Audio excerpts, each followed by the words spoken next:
Well, hello and good evening, everyone. A very special night here in Xenia. Not only do we get to bring you another presentation of Xenia Scouts baseball, but a very special night here at the ballpark, Military Appreciation Night. We had on hand members of our armed forces. Chief Master Sergeant Stephen Arbona of the 88th Air Base Wing threw out tonight's ceremonial first pitch. The colors were presented tonight by the Honor Guard from Wright-Patterson Air Force Base, and Second Lieutenant Stephanie Robb performed our national anthem tonight. Oh, what a start to tonight's game. Alongside Riley Harshman, I'm Charlie Danis. You're listening to Xenia Scouts Baseball here on the Xenia Scouts Radio Network. So, Riley, the Scouts snapping a 4-game losing streak last night, defeating Richmond by a final of 8-7, and now they tasked the right-hander Diego Quinones to try to help them make it 2 wins in a row. And that's what it's all about. You know, in baseball, it's about streaks. It's about just staying above it all. It's a very mental game, and the Scouts, after losing 4 games in a row, 3 of which were by only 1 run, were able to get a 1-run win last night. And now they're just looking to stay in that win column tonight. Diego is tasked with a big job here. We know he has control issues, so he's going to have to keep the ball in the zone for the Scouts to win tonight. So Diego Quinones is the man on the mound for the Scouts tonight. He is a 6-foot, 195-pound right-hander, plays his college ball at Mercy College, sophomore over at Mercy, and a native of the Bronx, New York. Quinones playing with a heavy heart. We will get to that in just a moment, but in the meantime, he is getting ready to face off against the Richmond Jazz. Here's what Richmond's starting lineup looks like. Leading off and playing in center field will be Jacob Burlingame. Batting second and playing in right field is Patrick Smith. The designated hitter, Bill Krul, will bat third. Batting cleanup is the first baseman, Jackson Blevins. The third baseman, Jared Kengott, will bat fifth. The left fielder, Jared Wolf, will bat sixth. The catcher, Cooper Denny, will bat seventh. Austin Turner will play at shortstop and bat eighth. And DeAndre Davis, the second baseman, he will bat ninth in the Jazz starting order. Burlingame, left-handed batter, digs in against the right-hander, Diego Quinones. Here's the first pitch. It's up high for a ball, and we are underway here in Xenia, Ohio. So glad to have you along for the ride, everybody. Another hot one here in Xenia as Quinones rocks and deals the 1-0, and here's a fly ball. Graham Welch will chase after it, and he'll make the catch for the first out of the game. Here's how the Scouts' defense looks. Left field to right field, Cameron Murray, Graham Welch, and Boswell, the right fielder, Carter Boswell, that is. And then Dugan Darnell is at third. Noah Orlando, the shortstop. Nick Tuttle at second. Caleb Beater at first. Jarrett Lindsay is the catcher. And as we mentioned, Diego Quinones, the right-hander, on the mound for Xenia. Next batter that Quinones will face will be Patrick Smith, as he'll take a pitch for a strike on the outside corner. Smith playing in right field this evening for the Jazz. Quinones quickly back at it. 0-1 pitch is fouled back. No balls and 2 strikes on Patrick Smith. Something I'm already noticing from Quinones, as I mentioned, he has struggled with some control issues. That usually due to him overthrowing. He tries to throw it as hard as he can on every pitch, and that can lead to those control issues. And right now he's taking some off it and putting the ball in the zone. 0-2 pitch, down low for a ball. Patrick Smith, native of El Dorado Hills, California, but the California kid decided to take his talents to Big Ten country. He plays, I should say, for the Purdue Boilermakers. And that is swung on, and that is a base hit down the right field line. This might be extra bases for Smith. He'll make the turn. He'll head to second. Smith will jog on into second base. It is a double for Patrick Smith. I'm interested to see how Quinones responds to that big hit he just allowed. I think he has to keep doing what he does and put that ball in the zone. He shouldn't try to overthrow it. And he just needs to keep throwing the ball in the zone. His defense will pick up the rest. So Bill Kroll saw him catching last night for the Jazz. Now he is playing in the designated hitter role for Richmond, as that pitch is down low for a ball. The Scouts, due to Military Appreciation Night, donning the camo jerseys and hats along with their white pants. Meanwhile, Richmond going with navy blue tops, high-vis, light green numbers, and the gray pants.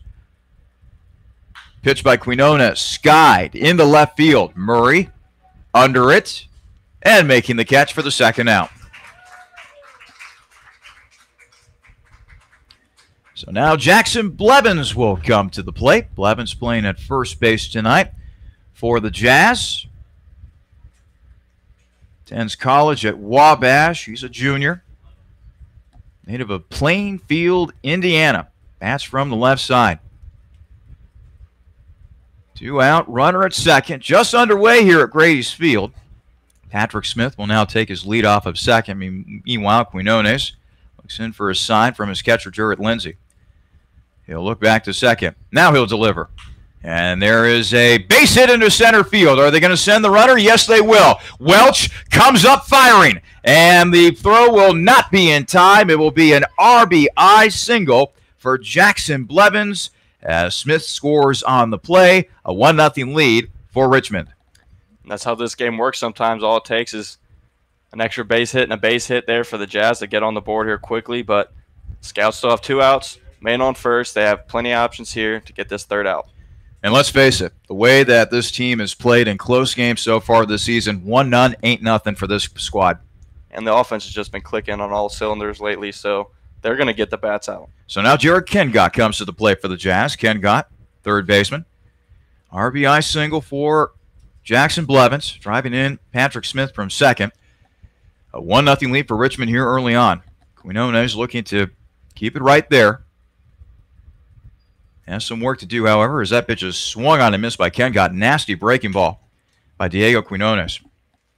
Something that we've seen from the rest of the GLSCL is, similar lineups in the series that they play against the Scouts, and the Scouts diversify their lineup every day. So the Scouts lineup is really round compared to a lot of the other teams in the league. 1-1 pitch is outside for a ball. So now the count moves to 2-1 on Jared Kengott. Something to watch out for tonight.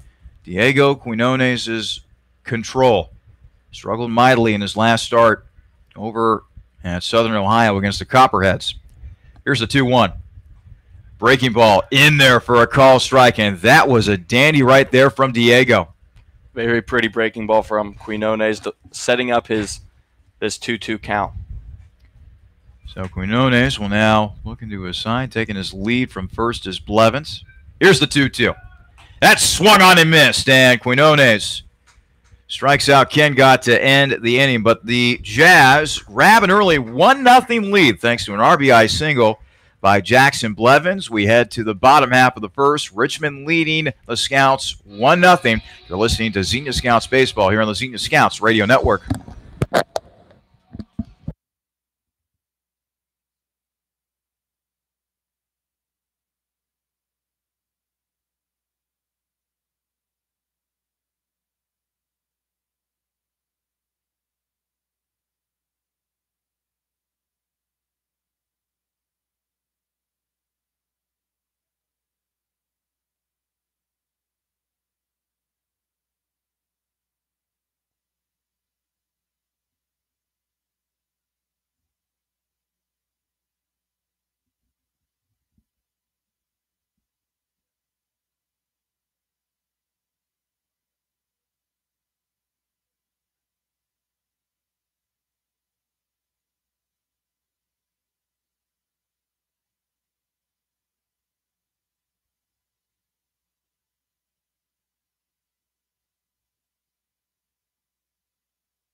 Welcome back to Grady's Field. Richmond with an early 1-0 lead as Xenia will now come to bat for the first time tonight. Let's go ahead and give you the starting lineup for the Scouts. Batting leadoff and playing in left field will be Cameron Murray. Batting second and playing at second base will be Nick Tuttle. Graham Welch plays in center field. He'll bat third. Caleb Beater will bat cleanup. He'll be at first base tonight for Xenia. The designated hitter, Ben Bills, will bat fifth. The third baseman, Dugan Darnell, will bat sixth. The 7-hitter is Jarrett Lindsay. He'll do the catching tonight for the Scouts. Carter Boswell will be in right field. He'll bat eighth. And the shortstop, Noah Orlando, he bats ninth. And the left-hander on the mound for the Jazz this evening, that would be Mason Fisher. Fisher is 6'4", 195-pound southpaw freshman out of Indiana Wesleyan University, originally from Richmond, Indiana. And on the season, he is 0-1. With a 7.53 earned run average. This will be his fourth game that he has pitched in. All of them starts. In 14 1/3 innings pitched, he has struck out 10. He has walked 10 as well. So now Cameron Murray will come to the plate. Youngstown State product. Plays for the Penguins up there. And Murray will bat from the right side. Third baseman playing Murray deep here, so look for Cam to possibly put one down the line. First pitch from Fisher. And that is in there for a called strike. Catches the inside corner. 0-1 the count on Murray. Scouts snapping a 4-game losing streak last night, thanks to an 8-7 win over Richmond. Game where the Scouts had the big lead. They gave it up. They found a way to go back up by 1. They hung on in the top half of the ninth, as that pitch was inside for a ball. 1-1 the count. Mason Fisher quickly back to work. High leg kick, the delivery, and that is inside for a ball as Fisher continues to pound the inside part of the plate, at least in the early stages of this at-bat concerning Cameron Murray. 2-1 pitch on the way, and that's inside, almost hit Murray. So now the count is 3-1. Made mention of the fact that the Scouts are wearing the camo jerseys as part of Military Appreciation Night. On the right sleeve, there is a blue flag, light blue tinted flag, as that pitch is in there for a call strike. But on the left sleeve, a very poignant symbol, considering that it's something terrible that is affecting one of the members of the Scouts coaching staff. I'll tell you about it more in a moment. 3-2 pitch. That is swung on and missed by Murray. First strikeout of the game for Fisher. 1 gone. Dave Naw, general manager, assistant coach for this Scout squad. And Riley, he is the guy that hired us for this gig here in 2018, as Nick Tuttle will come to the plate now for the Scouts. Unfortunately, Dave is in a battle for his life right now. He is receiving chemotherapy in a battle against pancreatic cancer. And I'm sure there are some people in our audience that have had a family member, a friend affected by that terrible disease, or maybe some other form of cancer, a disease that I hope at some point during my lifetime will be eradicated from this earth. Fisher rocks and deals on the 1-0, and that's in there for a strike. So now the count is even at 1 ball and 1 strike. And Tuttle's coming into today is leading this Scouts team in batting average. He's done a great job of seeing a lot of pitches at the plate and putting the ball in play where the defense isn't. 440 batter, very impressive for Mr. Tuttle, as he will take a ball outside. 2-1 the count. Tuttle, no homers, 5 knocked in. Does have a double, does have a triple on the season thus far. Tuttle normally at the bottom of the Scouts batting order, but Coach Bubba Cates decided to move the young man up in the order. And Tuttle swings and hits a ground ball over to short. Throw to first will be true, and that is the second out of the inning. So now it'll be up to Graham Welch to try to keep this inning going. Welch in center field tonight. Plays a very good center field for the Scouts. Meanwhile, as a batter so far this year, .233. No homers, 4 knocked in. Does have 3 doubles on the season. So he's got a little pop in that bat of his. The pitch to Welch. That's in there for a call strike. 0-1 the count on Graham Welch. Yeah, we've seen Welch with the talent of putting the ball in the gap. As you mentioned, the 3 doubles. He had 2 of those doubles and a triple against Irish Hills last Saturday, so be looking for Welch to hit a gap. Pitch is outside for a ball, 1-1 the count. Welch hails from Allen, Texas. They always say everything is bigger in Texas. Welch plays his college ball at the University of Texas, Tyler. And that pitch is inside for a ball. To the lefty batting Welch. 2-1 the count on Graham Welch. 2 gone here in the bottom of the first. 1-0 lead for the Richmond Jazz. Here's the pitch, and Welch swings and fouls it off to the left. Count is 2 balls and 2 strikes. Waiting on deck for the Scouts is Caleb Eater. Welch going to scoot up closer to the plate here to protect the outside part of that play and try to drive some the other way. Fisher with the pitch, and that is a call. Strike 3, as Welch was frozen on the breaking stuff. Scouts go down 1-2-3 in the bottom half of the first. We head to the top half of the second with the Jazz leading the Scouts 1-0. You're listening to Xenia Scouts Baseball here on the Xenia Scouts Radio Network.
One nothing lead for the Richmond Jazz as we head to the top half of the second here at Grady's Field. Another hot one here in Xenia. Temperatures pushed into the mid-90s today. But we're still playing baseball here on Military Appreciation Night. And we'll reference this throughout the broadcast, but for those of you listening to our broadcast who served in the Army, the Navy, the Air Force, the Marines, the Coast Guard, wherever, whenever, we thank you very much for your service. As that pitch is outside for a ball to Jared Wolf, the left fielder for the Jazz. Diego Quinones quickly back to work. The 1-0. That's down low for a ball. 2-0 the count.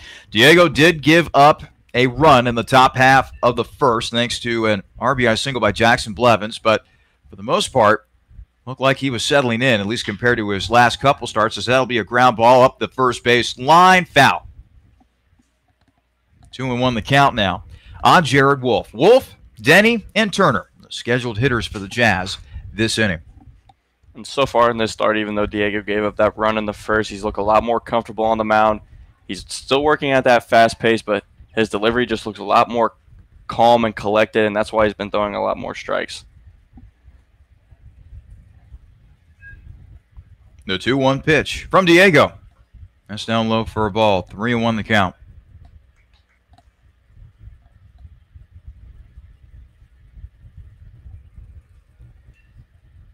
Jared Wolf waiting on the pitch, and that is a strike. Ooh, boy, Wolf took one step towards first base thinking that he had gotten a walk out of Queen.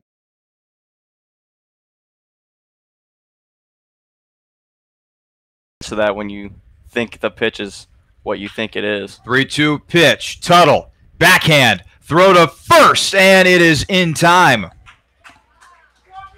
Nice play by Nick Tuttle, going deep into the hole that time and making the play for the first out of the inning. Now, we referenced this in the first inning, and it bears explaining. Diego Quinones, a native of the Bronx, New York. It's a very tight community over there in the New York area, but unfortunately, it's also one of the more violent communities over there in NYC. As Quinones rocks and deals, and the pitch is taken for a strike by Cooper Denny, the Richmond catcher. Horrible tragedy in the Bronx as 15-year-old Lisandro Guzman Feliz fatally stabbed by gang members in the Bronx. Diego, a Bronx native, pitching with a heavy heart tonight. He told me before the game that he is pitching in Lisandro's honor as he is able to beat the runner to the first base bag that time. That was one unassisted right there. Nice job by Diego, outracing Denny to the bag, 2 gone. Yeah, great job by Diego there. And then really good to see Diego pitching for Lisandro today. If you guys are unfamiliar with that situation, it's been really big on social media under the hashtag Justice for Junior, which is Lisandro's nickname. Just a very tragic story about that young 15-year-old man. And the pitch is down low for a ball. You just hate to see a person cut down like that in their childhood, just before their life is really about to get started. Diego was showing us pictures of thousands of flowers being laid out on the sidewalk in the Bronx in honor of Junior. As that pitch is fouled off at the plate, 1-1 the count. Again, a very tight community, and unfortunately an unspeakable tragedy. So Diego pitching in his honor as that pitch is inside for a ball. In memory tonight of 15-year-old Lisandro Guzman Feliz, or Junior as they called him in the Bronx. As that pitch is inside for a ball, 3-1 the count. So Quinones back to work once again. The pitch. That's inside for a ball. That is the first walk of the night for Diego, and the first walk for any batter. When it comes to the Jazz, Austin Turner, the shortstop, earning that walk. And now DeAndre Davis, the second baseman, will get a chance to swing the stick here in the top half of the second. Jazz leading the Scouts 1-0. Jano's starting to creep on in here in the ballpark. Quinones with the pitch. That's up high for a ball. And by the way, luckily, we have a fan here in the broadcast booth. Otherwise, I'd be sweating bullets right now. Davis on the year only batting $133. So Diego does not want to give this man a free base as he did Turner there. He wants to go at him. The pitch, Davis trying to get on via the bunt, but that will roll foul up the third baseline. Interesting to see a bunt with 2 outs, but Ryan Bertram, the head coach of the Jazz, he obviously has enough faith in DeAndre's legs to get to first in time, but unfortunately for him, the bunt was foul. DeAndre Davis, native of McCordsville, Indiana. He is a sophomore currently at Earlham College. 1-1. This is popped up high in the air. Noah Orlando, the shortstop, on the edge of the infield turf, makes the catch. And that is that for the Jazz. Jazz score no runs, no hits. They do leave a man on base. We head to the bottom half of the second. Jazz 1, Scouts nothing, here on the Xenia Scouts Radio Network.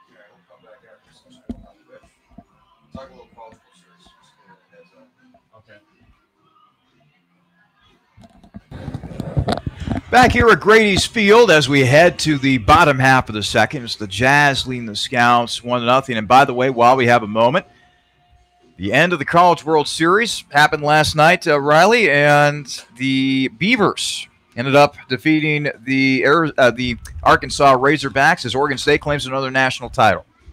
Yeah, that was, considering how Game 2 ended, Oregon State were on their last strike, their last out, and the out was seemingly in Arkansas's hand, and they missed that pop-up foul ball with 3 guys around it, and then it ended up coming back to bite them as they couldn't really get anything going offensively in Game 3, and Oregon State took the College World Series. Caleb Eder, now the batter for the Scouts, the first baseman, taking on the left-hander Fisher. Fisher rocks and deals and delivers a first pitch strike. 0-1 the count on Caleb Eder. It is Eder, Bills, and Darnell, the scheduled hitters for the Scouts in this inning. By the way, Oregon State, quality baseball program. They are truly a powerhouse out there in the Pac-12. As that pitch swung on and missed by Eder. Actually, he might have gotten a piece of it. Either way, it's a strike, and Eder now finds himself in an 0-2 hole. Just goes to show you don't have to have a quality baseball program in the Southeast. They can play good ball out west as well. So Caleb Eder now waiting on the 0-2 from Fisher. Here it comes. And that's high and inside for a ball. 1-2 the count. Caleb Eater, out of Indiana Wesleyan University, 6'2", 220-pound senior, originally from Marion, Indiana. 1-2 pitch. That is inside for a ball.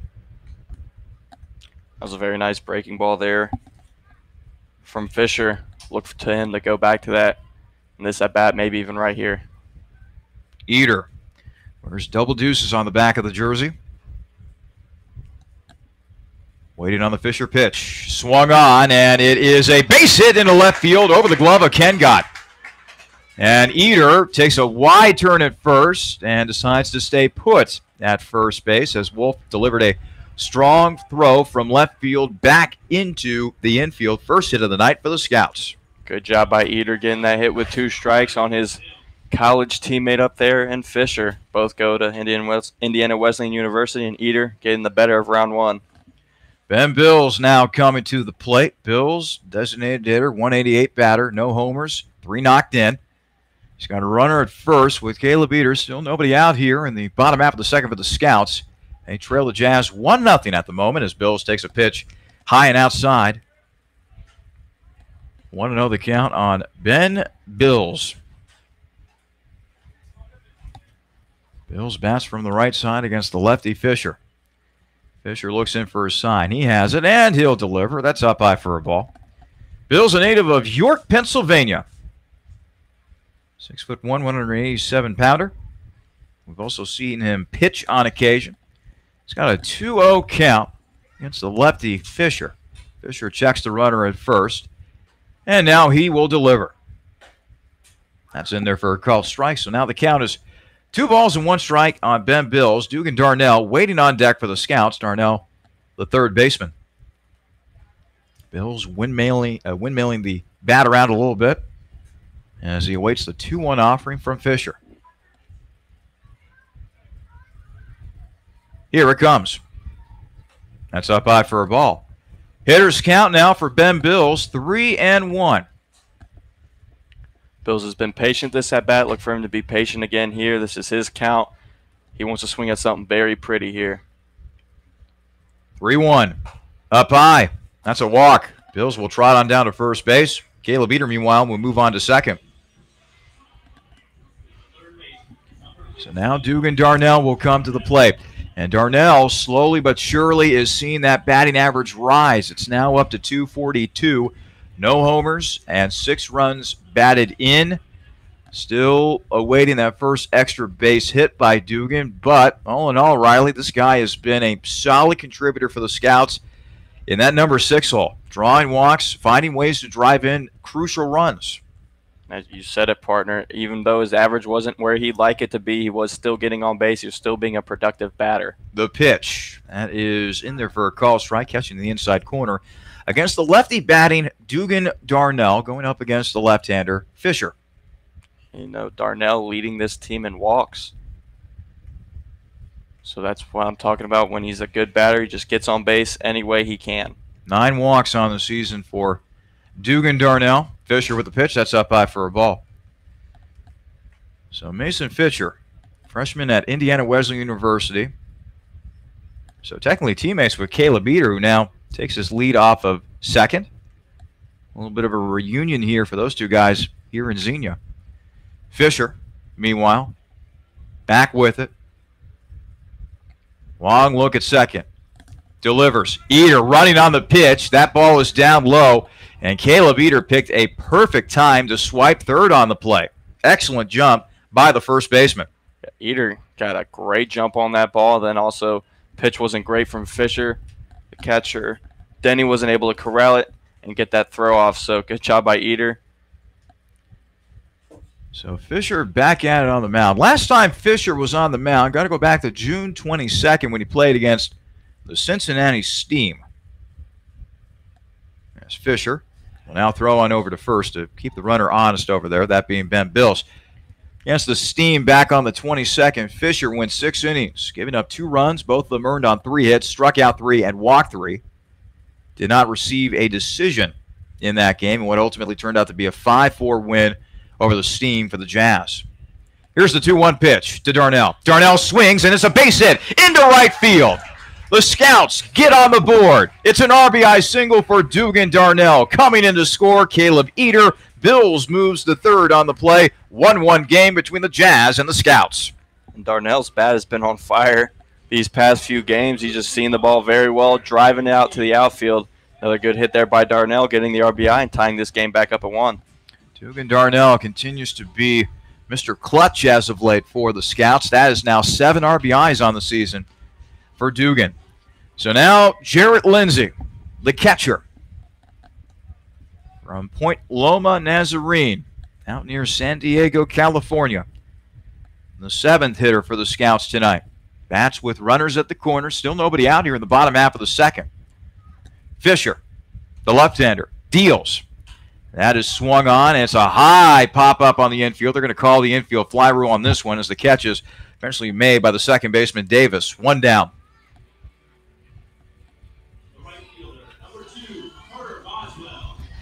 So now Carter Boswell will come to the plate. Right fielder for the Scouts this evening. Boswell batting .259, no homers, 2 knocked in. And like a lot of Scouts, still looking for his first extra base hit of the season. Runner still at the corners, 1 out here in the bottom half of the second. And a run already in for the Scouts thanks to an RBI single by Dugan Darnell. Boswell sporting the white sleeve on the right hand and some blue wrist tape on his left side. And now time has been called. Boswell has been one thing I've seen from him as a hitter is he's very patient up there. He likes to see a lot of pitches in his at-bats. Would like to see his average rise a little bit, but it only takes 1, so we'll see what Boswell can do here today. The lefty, Fisher, now has his sign. He'll throw, and it is in there for a strike. Using the breaking ball, looked like a curveball that time, catching the inside corner for a call strike. 0-1 the count on Boswell. You mentioned earlier, Charlie, that Tuttle moved up in the order as he's now batting second. He took that spot from the guy up at the plate, now Carter. So sometimes, moving that lineup around can really help a guy turn around his hitting. 0-1 pitch, and that catches the outside corner for a call strike. 0-2 hole now for Carter Boswell. Noah Orlando, the shortstop for the Scouts, patiently waiting on deck. Well, let's see if the change in the batting order is a positive here for Boswell. Runner still at the corners. 0-2 pitch upcoming here from Fisher. Here it comes. That pitch is swung on and fouled off to the left towards the Scouts dugout. Count remains at no balls and 2 strikes for Carter Boswell. Boswell stepping out of the batter's box momentarily. Takes a deep breath. Now he'll settle back into the right-handed batter's box against the lefty throwing Fisher. Fisher, meanwhile, gets his sign from his catcher, Denny, and he'll throw. That's inside for a ball. 1 ball, 2 strikes on Boswell. Runner at third is Ben Bills. Runner at first is Dugan Darnell. We might see Darnell over there at first. Start headed towards second in this at-bat at some point. Orlando had a nice night last night, driving in a couple runs. So 1-2 pitch. Runner going to second. The throw down, not in time. Stolen base right there for Dugan Darnell. So now a couple runners in scoring position. And a strikeout for Carter Boswell as well. So 2 gone now in the inning. And Noah Orlando will now come to the plate. Runners at second and third, 2 gone. A run already in, and the Scouts looking for their first lead of the game. Earlier in the frame, it was Dugan Darnell that came through with an RBI single. Now let's see what the number 9 hitter, Noah Orlando, can do in this particular situation. Orlando, right-handed batter against the lefty Fisher. Fisher kicks and deals. That's swung on. It's a fly ball down the right field line. That'll be foul. So the count will be 0-1 on Noah Orlando. 184 batting average. No homers, 2 knocked in. We know how clutch he can be with the glove out there at the shortstop position. Let's see if he can be clutch with the baseball bat right here. Still waving the bat around a little bit as Fisher's taking his dear sweet time, and now time has been called. And Orlando's one of the guys, is probably the only guy in the Scouts lineup that has been an everyday player. He has the most appearances, has the most at-bats, which is one reason why that batting average is low, but Orlando is productive out that 9-hole as he's not only a hitter, he is a batter. 0-1 pitch on the way, and that's inside for a ball. 1-1 the count. Nice block in the turf by Denny that time for the Jazz. Waiting on deck for the Scouts is Cameron Murray. You know, with the infield playing deep, I wouldn't be surprised to see Orlando maybe even putting one down here. If he gets it down a line somewhere, he can definitely beat that out. Well, he's certainly got the speed, and he showed that last night as that pitch is hit the shortstop. The throw to first will be in time, and that is how the inning will end for the Scouts. A ground out to short. Scouts are able to get 1 run on 2 hits. They leave a couple men on base as we head to the top half of the third. It's a 1-1 game between the Jazz and the Scouts. You're listening to Xenia Scouts Baseball here on the Xenia Scouts Radio Network.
Top half of the third here at Grady's Field, a 1-1 game between the Jazz and the Scouts. Special thank you to our sponsor, Snap Fitness. It is their mission to deliver the most rewarding fitness experience in the world. When the Scouts go work out, they work out at Snap Fitness. Snap Fitness, the official gym of the Xenia Scouts. Leading things off this inning for the Jazz will be Jacob Burlingame alongside Riley Harshman. I'm Charlie Danis. You're listening to Xenia Scouts Baseball here on the Xenia Scouts Radio Network. Military Appreciation Night, as the Scouts have decided to go with their camo tops along with their camo hats. Members of the Armed Forces here tonight at the ballpark as that pitch is swung on, grounded out to second. Tuttle with the throw over to first, and an easy first out of the inning for the right-hander Diego Quinones. Yeah, Diego pitching very well so far. This is definitely the best start we've seen from him. He's just pitching to contact. You know, he only has 1 strikeout. He's pitching to contact. He's throwing very hard. And these are just very hard pitches to hit well. And Jazz are just putting weak contact on him, and Diego getting easy outs. Patrick Smith will now come to bat for the Jazz. Diego rocks and deals, and that pitch is low for a ball. Last time Diego was on the mound for the Scouts, got to go back to June 22nd when he was pitching against Southern Ohio. 5 innings. 3 runs on 4 hits. Did have 6 strikeouts. Did have 6 walks, excuse me. Only had 2 strikeouts. Had a whole bunch of wild pitches in that game. But you know what? Diego stuck with it, and he ultimately ended up getting a win out of that. Yeah, we had that big 2.5-hour rain delay. The ace for the Copperheads didn't come back after the rain delay. Diego did. He was honed in, and he was able to keep that deficit low. And the Scouts bats brought him back into, and Diego got the win. The main key for Quinones is to slow down, and so far he has established a very good tempo out there on the mound as pitches in there for a call strike to Smith. Count now moves to 1 ball and 2 strikes on the right fielder, Patrick Smith. Quinones looking in for a sign from his catcher, Jarrett Lindsey. He has it. The pitch. That's way outside for a ball. 2-2 the count now on Patrick Smith. Bill Kroll, who had a 2-run homer in last night's game, waiting on deck for the Jazz. Sam Drawley giving our home plate umpire some more baseballs. And now the umpire is ready to go. Flashes 2-2, which is the count.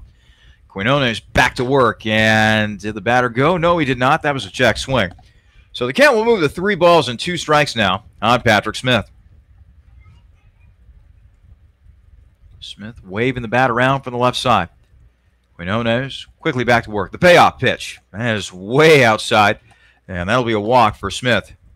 And was simply a pitch that flew out of the hand of Diego that time. Did not grip that one well at all. And so Smith will get on base for the second time tonight. He doubled and scored back in the first inning.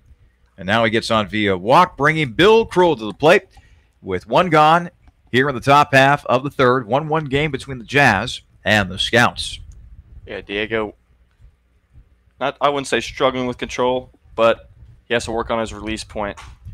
That pitch catches the inside corner for a called strike, 0-1 the count on Bill Krul. Krul with a mammoth 2-run homer in last night's 8-7 loss for the Jazz, 8-7 win for the Scouts. Just bludgeoned that ball over the left center field wall. That pitch outside for a ball. 1-1 the count now on Krul. Krul was playing a catcher yesterday, or last night I should say. Now he's in the designated hitter role. They constantly want to keep this guy's bat in the Jazz lineup. And Quinones will throw over to first runner. The ball gets away from the first baseman. And now Smith will head on over to second. Heater was not able to handle the low throw from Quinones on the pickoff attempt. And so now the Jazz have a runner in scoring position with 1 out.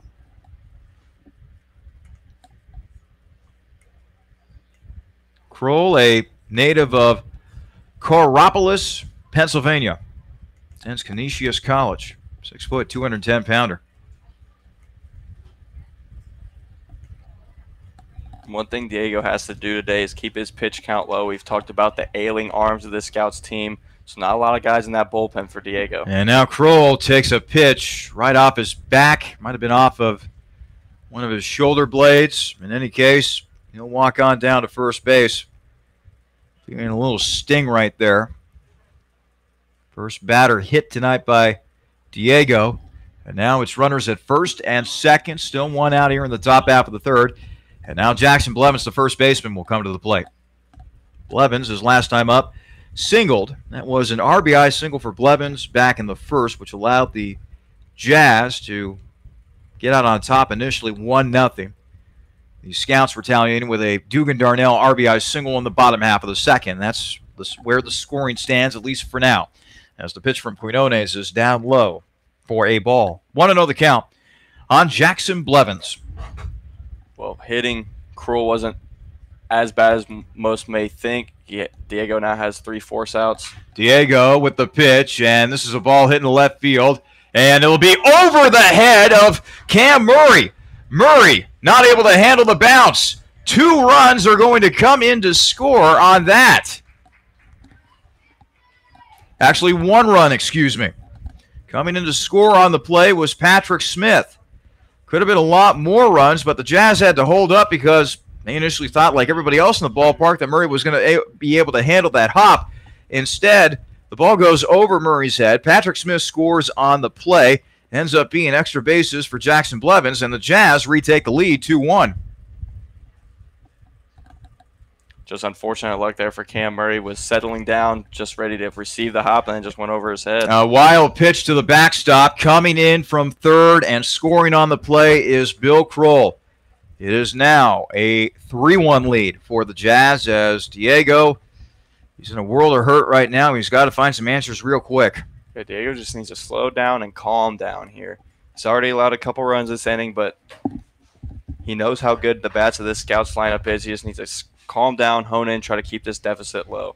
And by the way, error of charge to Cam Murray on that last play. So that'll be a E7. So now Quinones trying to bear down here. We saw him get off to a similar start against Southern Ohio. Wild pitches all over the place, a lot of walks. But Diego was ultimately able to calm down a bit on the mound. Quinones looks into his catcher, Jarrett Lindsey. 1-1 pitch on the way.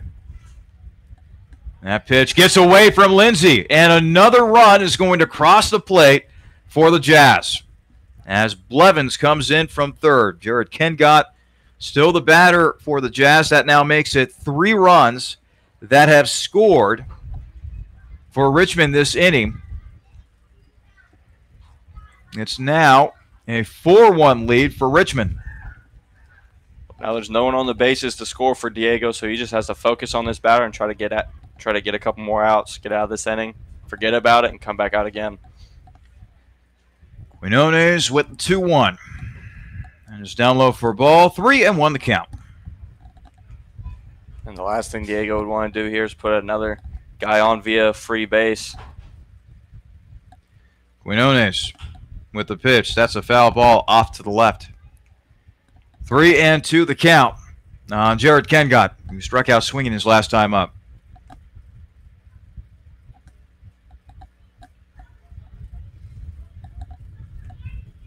Kengott back in the batter's box. Diego with the pitch. That's inside for a ball. And another walk. 3 runs have already crossed the plate in this inning for the Jazz. A 4-1 lead for Richmond here in the top half of the third.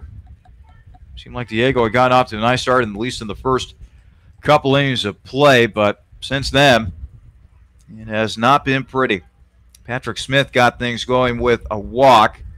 Bill Kroll was later hit by a pitch, and then an error by Cam Murray in the outfield allowed 1 run to score. Bunt attempt. Diego's throw in time at first base. Oh, what a relief that is. 1-3 officially is the put out. 2 gone in the inning. Diego has 2 outs there. There's that runner in scoring position, but he just needs 1 more. He needs to keep this ball low in the infield and let his defense do the work for him. So 2 gone here in the top half of the third. And Quinones will now go to work on Cooper Denny, who grounded out to Quinones. It was a rather interesting 1 unassisted play. The runner will go to third, throw down to third, and he is out. Jarrett Lindsay with a laser throw, getting Jarrett Kengott to end the frame, but not before. 3 runs cross the plate for the Jazz. We head to the bottom half of the third. It's Richmond 4, Xenia 1. You're listening to Xenia Scouts Baseball here on the Xenia Scouts Radio Network. Jackson Blevins reach. Is that the error? Blevins, there was a single that it bounced over Cam's head. I don't think that was the error, though. I think the error was the throwing error by Diego on the pickoff play. Okay. That's what I think it is. I don't think they should have counted that as an error on where he never tested his glove. Okay. Yeah, that's how I took it. So I'm thinking double for Blevins. And double for Blevins. Yeah. How many men were left on base? Number 2. Yeah.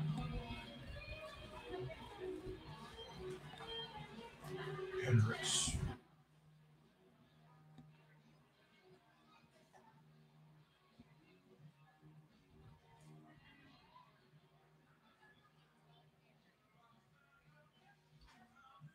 Streak is not working. I keep trying to look up stuff and it's not working. All right. Trivia question, by the way? Okay.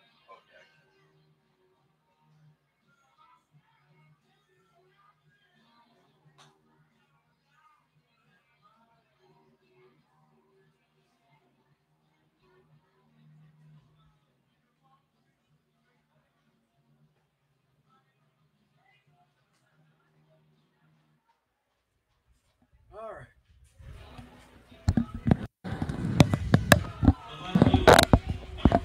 Cameron Murray will lead things off for the Scouts as Xenia bats here in the bottom of the third, trailing the Jazz 4-1 here at Grady's Field. Military Appreciation Night here in Southwest Ohio, or at least at this field, I should say. You should always appreciate the military, by the way, for all the sacrifices that they make for this great nation of ours, as that pitch is outside for a ball to Murray, who struck out swinging his first time up against the left-hander, Mason Fisher. 1-0 pitch. Misses for a ball. 2-0 the count on Cam Murray. Murray, Tuttle, and Welch, your scheduled batters this frame for the Scouts. Fisher with a deep breath. Now the pitch. Yeah, that's inside for a ball. 3-0 the count now. On the Scouts' leadoff man, Cam Murray. And with Murray's speed, that's the last thing Fisher wants to do is letting him on freely. The pitch. In their first strike. Fisher needed it. Count now moves to 3 balls and 1 strike. As the sun continues to set here in Xenia, Ohio. Fisher back with the pitch, and that's a strike on the outside corner. So Fisher has battled back here after being down 3-0. He has now made it a 3-2 count on Cameron Murray. Here comes the payoff pitch. Murray swings, roller up the first baseline, foul. So Murray will now have to come back to the batter's box and try to do it again against Fisher. Shadows continue to creep in here at Grady's Field.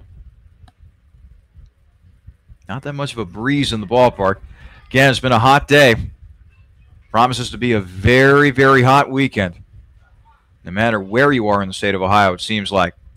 As that pitch is outside for a ball. Good at bat by Cam Murray as he's able to earn a walk to begin the bottom of the third. Yeah, that was a good walk by Murray. Started out 3-0, got 2 strikes on, was able to fight off a pitch, and then able to win the war up there at the plate by getting the walk. So now with his speed out there, got to think he's going to be on the move. So now Nick Tuttle will come to the plate. By the way, we'll reveal to you tonight's trivia question in just a moment. The pitch to Tuttle. Tuttle with a bunt attempt. He pulls it back, but it's a call strike, 0-1 on Tuttle. What is the trivia question tonight, Riley? Trivia question for tonight. Which of the following players had the most hits in the decade of the 1990s? Was it Tony Gwynn, Frank Thomas, Ken Griffey Jr., or Mark Grace? The pitch is swung on and missed. Strike 2. Give me the names one more time, if you could. So the names for the player hit the most hits in the 90s, Tony Gwynn, Frank Thomas, Ken Griffey Jr., and Mark Grace. Have a couple Hall of Famers and a very good player in Mark Grace. And the pickoff attempt goes away from the first baseman. Murray is hustling. He is going to slide into third, and he is going to be out. I don't blame Cam Murray one bit for gambling right there. He's got tremendous speed, but you really got to give Richmond credit right there after that ball got away from the first baseman, Blevins. The Jazz were able to chase it down. The throw to third was true as Ken Gopp was able to slap the tag on Murray for the first out of the inning. And Blevins there saving that play there with his tremendous arm. He put a great throw on it from all the way over in this right field foul territory area all the way over to third on a dime. The pitch taken for a called strike 3 as Tuttle goes down looking. 2 gone. So what a turnaround there for Fisher, allowing that first runner to get on, having that bad pickoff move, getting the out, and then finishing Tuttle right there. So quickly 2 outs. So Graham Welch will come to the plate. Graham's got pretty good family contingent here tonight. Saw a lot of University of Texas Tyler T-shirts in the crowd. As the pitch upcoming here from Fisher. Here it comes. That's in there for a strike. 0-1 the count on Graham Welch, who struck out looking his last time up. Welch batting from the left side, waiting on the pitch from the lefty Fisher. Here it is. That's swung on and missed as Welch was way out in front of that one. Big bender of a breaking ball that time, hurled by Fisher. 0-2 the count on Graham Welch. And Fisher, boy, he's a quick worker. 0-2 pitch. That swung on. Line to the shortstop, making the catch is Turner. And the Scouts, they end up going down 1, 2, 3. We head to the top half of the 4th inning with the Scouts trailing the Jazz 4-1. You're listening to Xenia Scouts Baseball here on the Xenia Scouts Radio Network.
Top half of the fourth inning here in Xenia. Coming to you live from Grady's Field. Alongside Riley Harshman, I'm Charlie Danis. This is Xenia Scouts Baseball here on the Xenia Scouts Radio Network. The Jazz of Richmond leading the Scouts of Xenia by a count of 4-1. Diego Quinones will go back to work. And during this inning, we will get you the answer to tonight's trivia question. And it has to do with hitters from the 1990s. As Quinones rocks and deals, that is outside for a ball. Diego struggling with his control a little bit last inning, throwing a few wild pitches, giving away free bases. It's okay to miss the strike zone, but you don't want to miss it to where your catcher can't corral that ball. Cooper Denny takes a ball. Count moves to 2-0. And now Quinones back at it. Delivers a strike right at the knees. 2-1 count now on Cooper Denny, who grounded out to the pitcher his last time up. Diego with the pitch. That's high and outside for a ball. 3-1 the count. Jarrett Lindsey having to work to get a lot of Diego's pitches. Diego not hitting the glove. Lindsey having to move the glove to meet the ball. Denny with a pop-up towards our direction. Out of play. 3 balls, 2 strikes on Cooper Denny. Denny, Turner, and Davis. They are scheduled to bat this inning for the Jazz.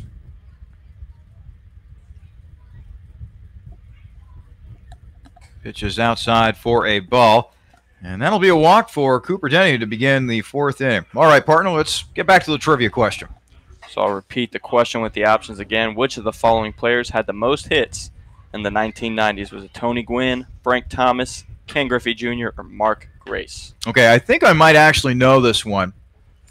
If you are an average baseball fan, you would instantly forget about Mark Grace. You would try to go with one of the Hall of Famers as Turner takes a strike from Quinones. Ken Griffey Jr. was very prolific, but he got injured so much that he did not lead the 1990s in hits. Frank Thomas, tremendous hitter, 2-time AL MVP.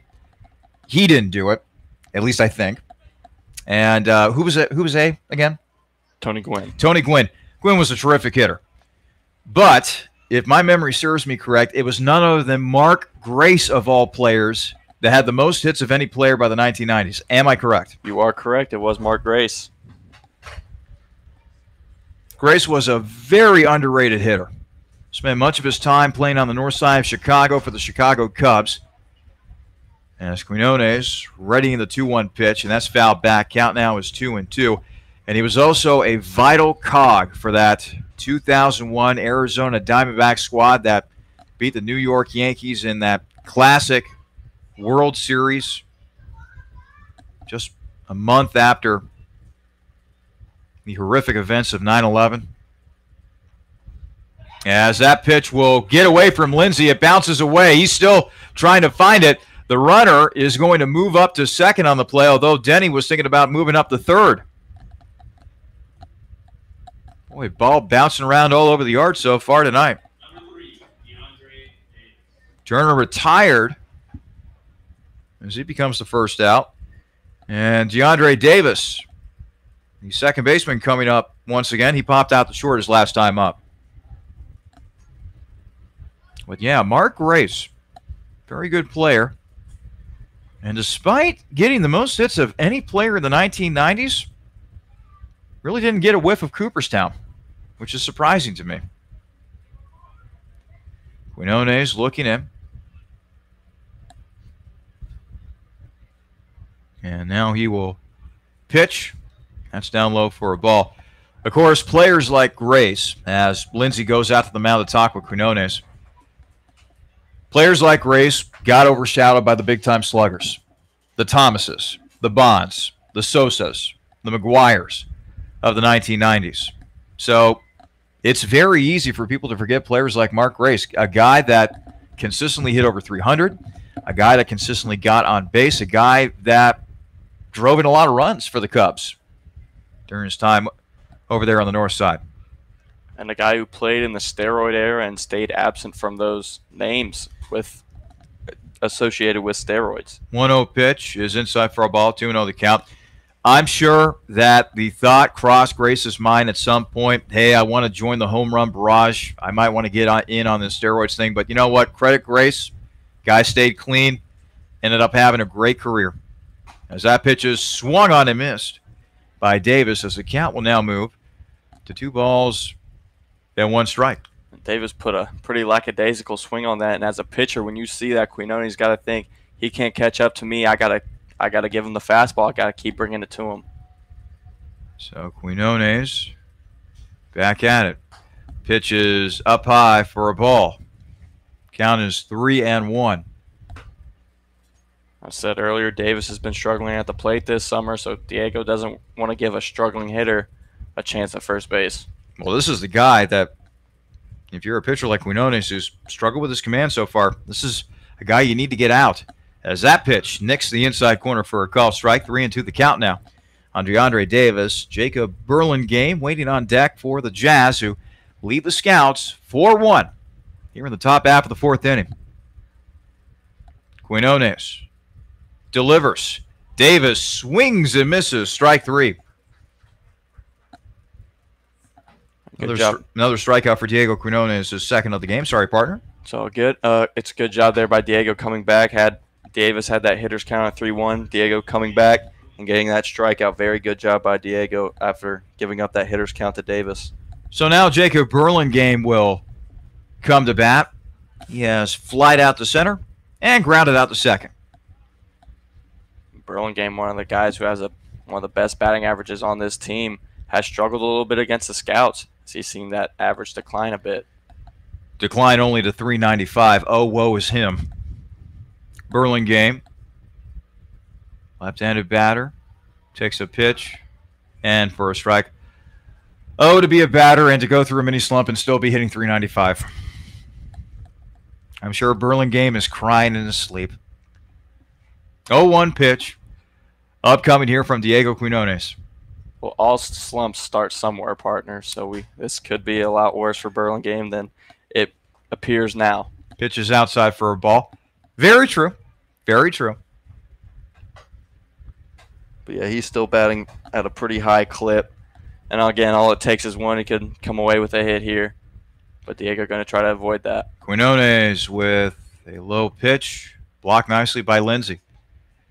2 balls, 1 strike on Jacob Burlingame. Shadows creeping more and more inward as the sun is setting. Looks like off to our left. Blue skies, patchy clouds overhead. Boy, if this heat would go away, it'd be a beautiful night for baseball. But it is summer. As Burlingame, did he check his swing? No, he did not. He went around. 2-2 the count now on Burlingame. So Burlingame granting a gift there to Diego. That ball is out of the zone. So Diego with a little gift here. Has 2 strikes on him. I think he needs to finish them. Quinones looking in for a sign from Lindsay as Burlingame taps home plate in anticipation of this 2-2 pitch from Quinones. Here it comes. Down low for a ball. Another nice block by Lindsay as the count will go full. 3 balls, 2 strikes on Jacob Burlingame. And Cooper Denny, he'll take his lead off of second. Waiting patiently on deck for the Jazz is the right fielder Patrick Smith. And Burlingame with 2 strikes is choked up on his bat. It's not something you see too often nowadays, but something you need to do as a hitter with 2 strikes. 3-2 pitch, strike 3, and that is how the inning will end for the Jazz. No runs, no hits, a man left on base for the Jazz. We head to the bottom half of the 4th inning with the Jazz leading the Scouts 4-1.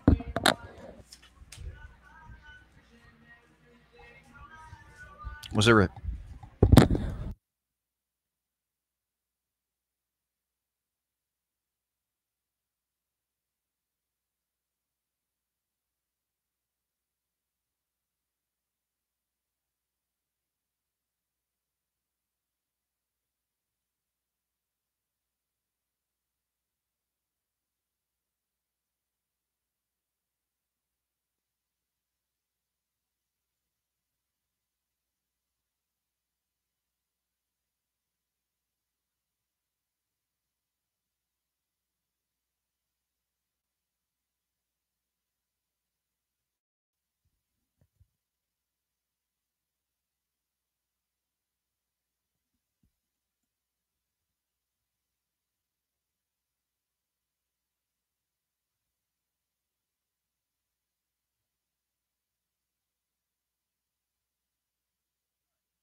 Bottom half of the fourth here at Grady's Field.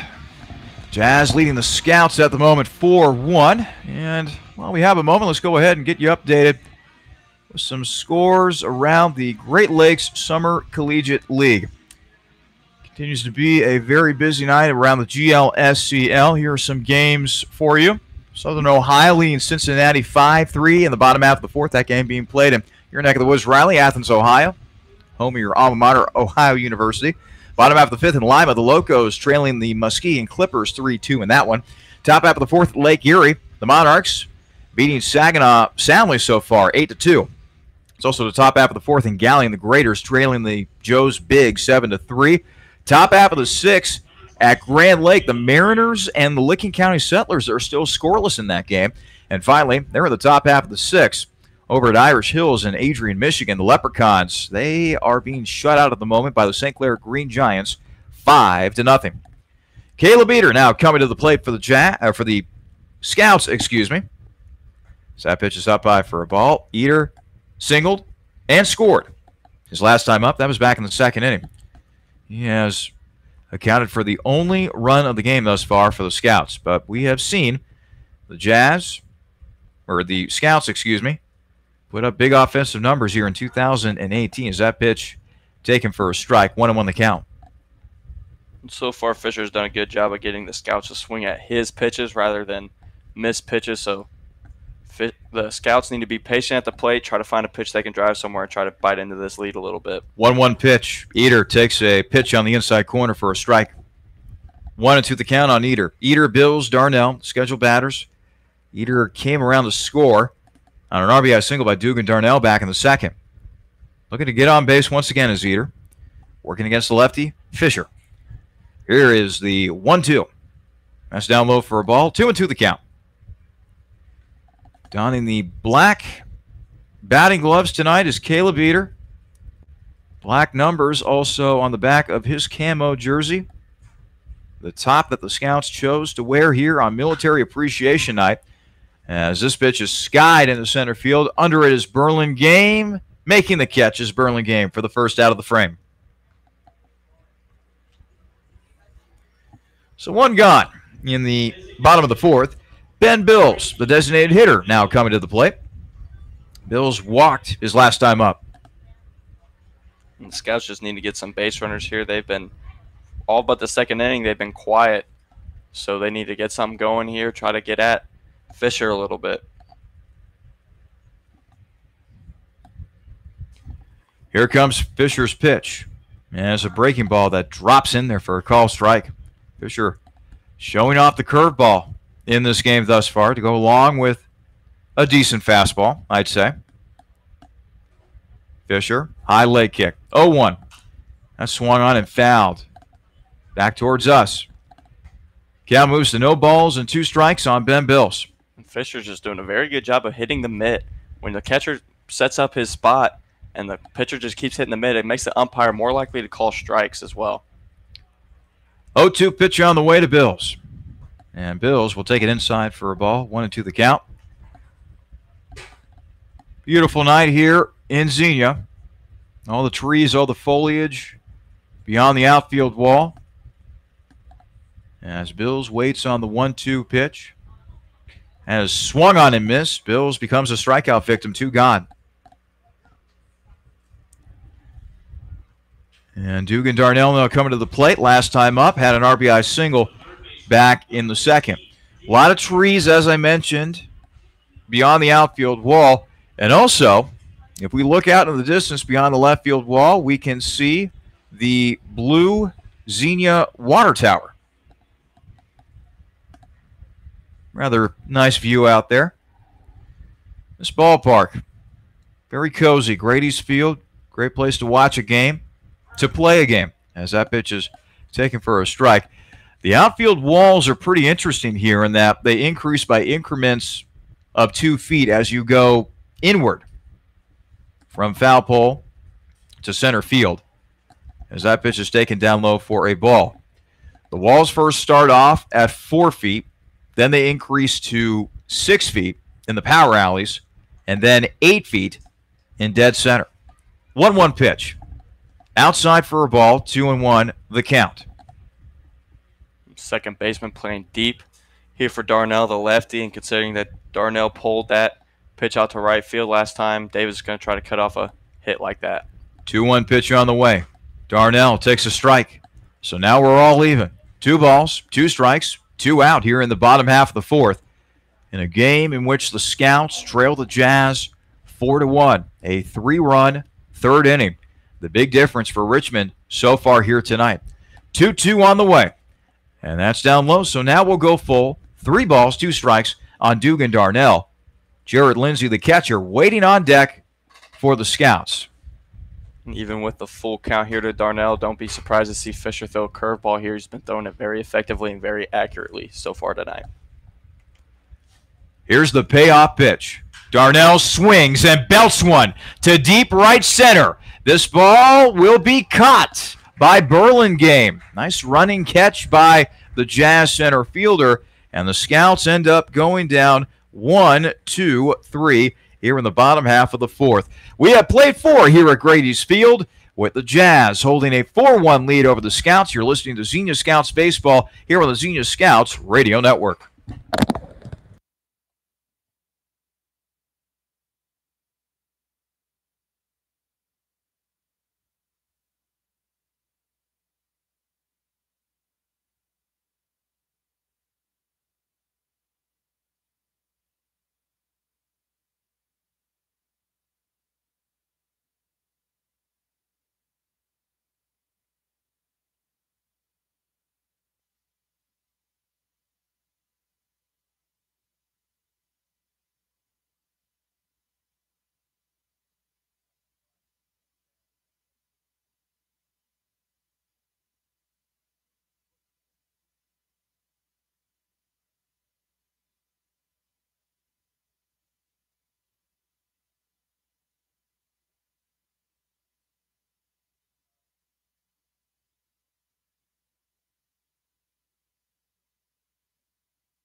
Top half of the fifth here at Grady's Field, Military Appreciation Night here in Xenia.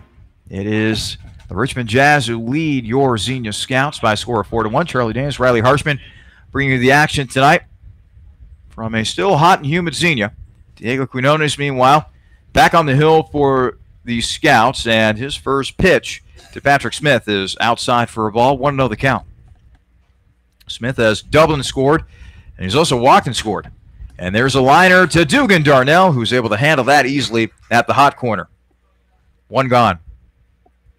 Great play there by Darnell. Going towards the foul line, able to get that line drive and saving extra bases.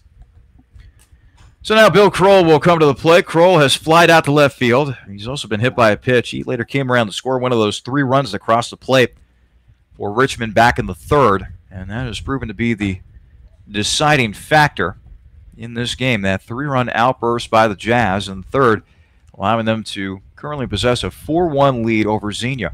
1-0 pitch on the way from Diego, and that is down low for a ball. 2-0 the count now on Kroll. And we know that this guy has got plenty of pop in his bat, as evidenced by that 2-run homer that he hit last night in the losing effort for the Jazz. Diego rocks and fires. That's inside for a ball, and now he's gone 3-0 to Bill Kroll. On deck for the Jazz, Jackson Blevins, the first baseman. Diego, this at bat just looking like he's trying to do too much. He just needs to stay within himself and try to get this batter out. I like that pitch right there. Pours one over the plate, 3-1 the count.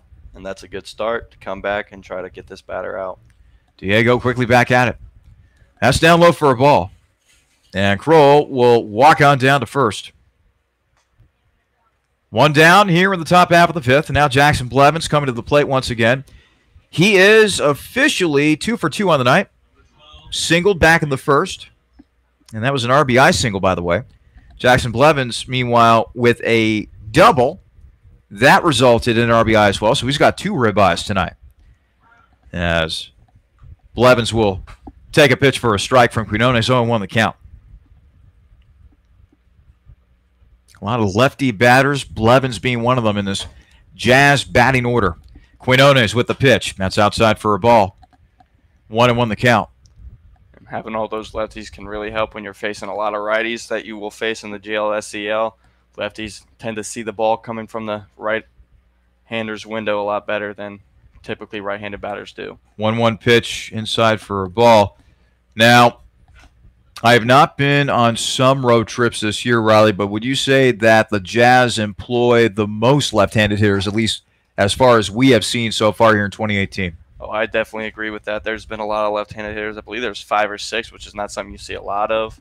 Usually you see a lot more right-handed batters, and the Jazz have a lot of lefties. 2-1 pitch. That was a 58-footer. That bounced in front of home plate. Count now moves to 3 balls and 1 strike on Jackson Blevins. 4-1 lead for the Jazz as Diego Quinones continues to labor here in the top half of the 5th. Takes his hat off. He stepped off the mound and just taking a moment to recompose himself. And he needs it. Definitely doesn't want to put on the second straight batter freely via the walk. So here's the 3-1. Grounder over to Tuttle. He'll make the smart decision, underhands the throw to first for the second out. Good job by Tuttle there. Getting that play done easily. Those softly hit ground balls have proven to be very hard to field here. Grady's field. The scouts have run out a lot of those slowly hit grounders, as have other teams. So Tuttle doing a good job there getting that out. Jared Kengott now coming to the plate. He has struck out swinging and walked so far in this game. 4-1 lead for the Jazz as they bat here in the top half of the 5th. Pitch down low from Quinones. Diego's pitch count continues to rise. He's over 80 pitches at this point, and the scouts are having ailing arms right now, so that the bullpen isn't too deep after Diego. Pitches down low for a ball. Nice block by Jared Lindsay. And you're absolutely right about that, Riley. In fact, it's never good when pitchers join us up here in the booth. Andrew Verbrugge and Will Wentz, 2 right-handers who usually come out of that Scouts bullpen. They've joined us here in the broadcast, or up here in the press box to help out, but the main reason, they're hurt. They can't play. As that pitch is down low for a ball. 3-0 the count now on Jared Kengott. And Palmer Stevenson is also injured. I'm not unsure if Landon Myers is still ailing, but that was another guy who was injured. Then you got to think Flesser and Moeller pitched last night, so we won't be seeing them. Pitch is up high for a ball. So what you're telling me is, as Kengott earns himself a walk, is that, boy, it would be sure nice if Diego Quinones could eat up a few more innings. It would be nice for Coach Bubba Cates as he doesn't have too many options. You got to think Sam Drawley, who closed last night, he didn't throw too many pitches, so you got to think he'll be available tonight. But, I mean, that's just one guy, so we'll see what the Coach Case is able to do after Diego. Coming up in the bottom half of the 5th inning, by the way, we will catch you up with scores around Major League Baseball. Some big series being started this weekend, including Red Sox at Yankees, as those 2 behemoths do battle in the AL East. Pitches taken for a strike by Jared Wolf, the left fielder, who has grounded out twice, once to second and once to the pitcher. Wolf with a couple runners on, 2 out, as that breaking ball kind of slipped out of the hand of Diego that time. Didn't bend the way he wanted to as he receives the ball back in frustration. 1-1 count on Wolf. Diego, he will look in. Here's the 1-1 way outside, and boy, Lindsay caught that one with the last 3 inches of his glove. Otherwise, that baby was ticketed for the backstop. 2-1 count. And Diego has to do a better job here leading that front leg towards home plate better. That one, his front leg was pointed to exactly where that pitch went, way outside, so he's got to do a better job at directing that front leg. 2-1 pitch. That's inside. So now the count is 3-1 on Jared Wolf. And Quinones, meanwhile, in danger of walking his 3rd batter of this inning. That's definitely not what he wants to do. I mean, we've seen a lot of 3-ball. The past 4 batters have all received a 3-ball count. So Diego does not want to keep giving freebies out. Here comes the 3-1. Outside. Ball 4. Wolf walks. And now the bases are juiced with Jazz players. 2 gone here in the top half of the 5th. And Bubba Cates now heading to the mound. Didn't see anybody warm up in the Scouts bullpen, and as Riley talked about, this is a Scouts team that is really short on arms at the moment. So I'm sure Bubba Cates is just going to go out there, talk some strategy with Diego, perhaps give him a little bit of a pep talk, try to coax him through what has turned out to be a tough 5th inning. Nobody has scored yet, but the Jazz now have a chance to break this game open potentially, already up by 3, 4-1 here in the top half of the 5th. Diego's thrown 95 pitches here through 4 2/3, and with the way this heat has been today, he's got to be fatigued. So you wonder how much longer can Diego go. Cates still out there on the mound with his catcher Jarrett Lindsey, his right-hander Diego Quinones. So far in this game, Jazz 4 runs on 3 hits, 1 error in the field. Scouts, meanwhile, 1 run on 2 hits. They have committed an error in the field as well. So now the meeting on the mound. And Jarrett Lindsey walking back. Meanwhile, Bubba Cates, he is walking back towards the third base dugout where the Scouts are located. The Jazz, meanwhile, they're occupying the first base dugout. Bases loaded. 2 down. Cooper Denny now the batter. He's grounded out to the pitcher, and he's also walked this game, and like many of his teammates, he bats from the left side. That pitch taken on the inside corner for a call strike as Quinones starts Denny off with a good old-fashioned fastball. Quinones looking in, now delivers the next pitch. Tries that same spot, but a little too far in that time. And now the count is 1 ball and 1 strike on Denny. Quinones with another pitch. Way outside. Goes to the backstop. Another run will come in for the Jazz. Scoring on the play is Bill Kroll. And now the Jazz lead 5-1. And that's how a lot of these runs that happened in the 3rd went through via the wild pitch. So Diego not liking that, but he's going to have to hone in here and try to get this guy out nonetheless. 2-1 pitch on the way. It's a grounder up the first baseline. Foul. 2 balls, 2 strikes on Cooper Denny. A run has already come in to score, but Denny, as well as the rest of his Jazz teammates, would like nothing more than to see those other 2 runners out there on the base pass. Ken Gott at third and Wolf at second. Would like nothing more than to see those guys come in and score.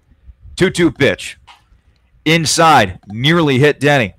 So now the count goes full, 3-2 on Cooper Denny. Austin Turner, the shortstop, waiting on deck for the Jazz. Diego really doesn't want to lose Denny here. This is the first batter of this inning that has 2 strikes and a count. So Diego with a big chance here to get this 3rd out, and he needs it. 3-2 pitch on the way. Up high for a ball. Another walk for Diego Quinones. That is the 4th walk of this inning, and once again the bases are loaded with 2 gone. Looking at my scorebook, partner, you never want to see this, but those 3 runs that came in the 3rd came only by 1 hit. The 1 run already here has been got in via no hits. So Diego really struggling with control now as he is later into this game. This might be from fatigue or whatever else it may be, but Diego needs to find a way to power through. Diego. Meanwhile, we'll go to work on Austin Turner. The pitch. Turner swings. Fly ball to center. Welch is under it.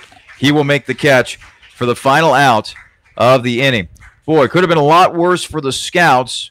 The Jazz, they score 1 run. They do it without any base hits, and they leave the bases loaded. We head to the bottom half of the 5th. It is Richmond 5, Xenia 1. You're listening to Xenia Scouts Baseball here on the Xenia Scouts Radio Network.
Bottom of the fifth upcoming here.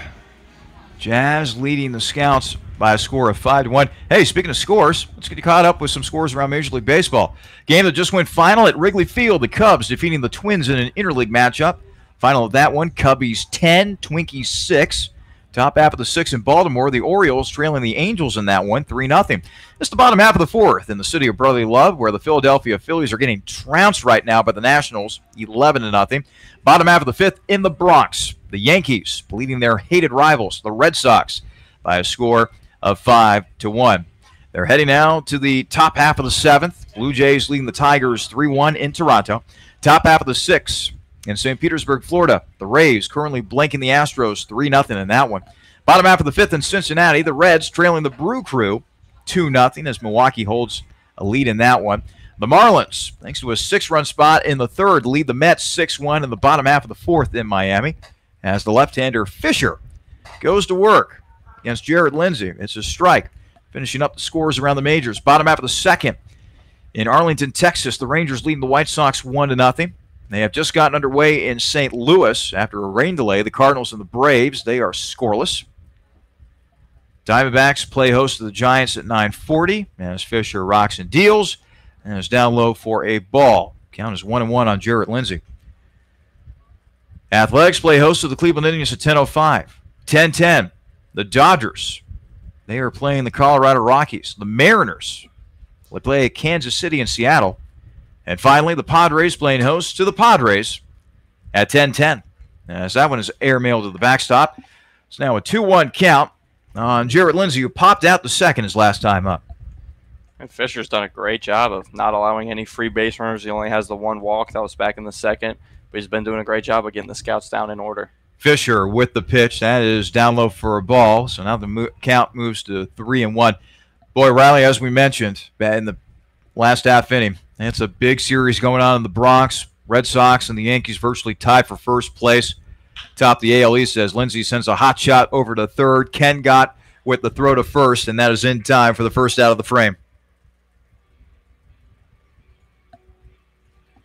Carter Boswell will now come to bat for the Scouts, and he struck out swinging his last time up. But yeah, as you mentioned, partner, that Red Sox-Yankees rivalry is big, and it's extra big this year with so many superstars playing on those two teams right now. And they're just playing some great baseball. I think they're both top of the league in records. So that's a big series with a lot at stake. Carter Boswell stands in. Fisher, the lefty, delivers, and that pitch is up high for a ball. We are rapidly approaching the All-Star break, Riley. If you had to name a team that has surprised in a good way and surprised in a bad way, otherwise disappointed, who would those two teams be? I'll get your answer after this pitch, and Fisher takes a strike, or Fisher delivers a strike, excuse me. One team that's really shocked me in a good way is the Seattle Mariners in the AL. They've done a great job. That's not a team that was on anybody's radar. Then even after their all-star second baseman Robinson Cano got hit with that 80-game suspension, and they're still winning games. They're still finding a way to win ball games, even with that all-star out. So that's been a very good job by them. Boswell takes a pitch down low, 2-1 the count. Okay, that's your surprising team in a good way. Who's been your most disappointing team this season? I wouldn't say disappointed, but definitely shocking that they're not doing as well as I thought they were. As Fisher delivers a ball. Be the Colorado Rockies. They started out pretty well, and they got a lot of talent out there in Colorado. Their starting pitching, we thought it was going to get better, but it didn't.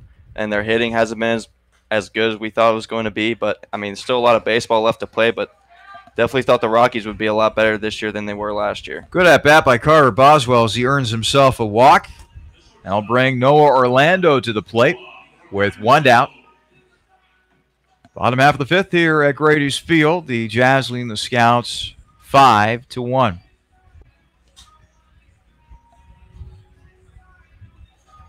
Yeah, it's proving to be another interesting season around the majors. In the American League, you look at the wild card picture, Seattle, and then whoever finishes second in the AL East. Those are probably going to be your two wild card teams, although a lot could change. Throw down to second, and a stolen base by Carter Boswell. Excellent jump. He had that base all the way. A great jump there by Boswell, getting in there safely, and that's what the Scouts need to do. Is they're down 5-1. They haven't got many base runners this game, so they need to get base runners there in Boswell and immediately getting them into scoring position. Orlando, the runner at second. 0-1 count on Noah. Fisher looks back at second. He'll now deliver. And that pitch is outside for a ball. Yeah, looking at the wild card standings around the American League, right now it's the Yankees and Seattle. And then Oakland's the next closest team. They're 7 games back of Seattle for that final wild card spot in the American League. As the Mariners have certainly put some distance between a lot of the field. Grounder back to the pitcher. Fisher throws to first. 2 down now in the inning. Meanwhile, in the National League, now that's a more closely bunched race for the wild card. Season ended today. The Cubs and the Phillies would own both those wild card slots.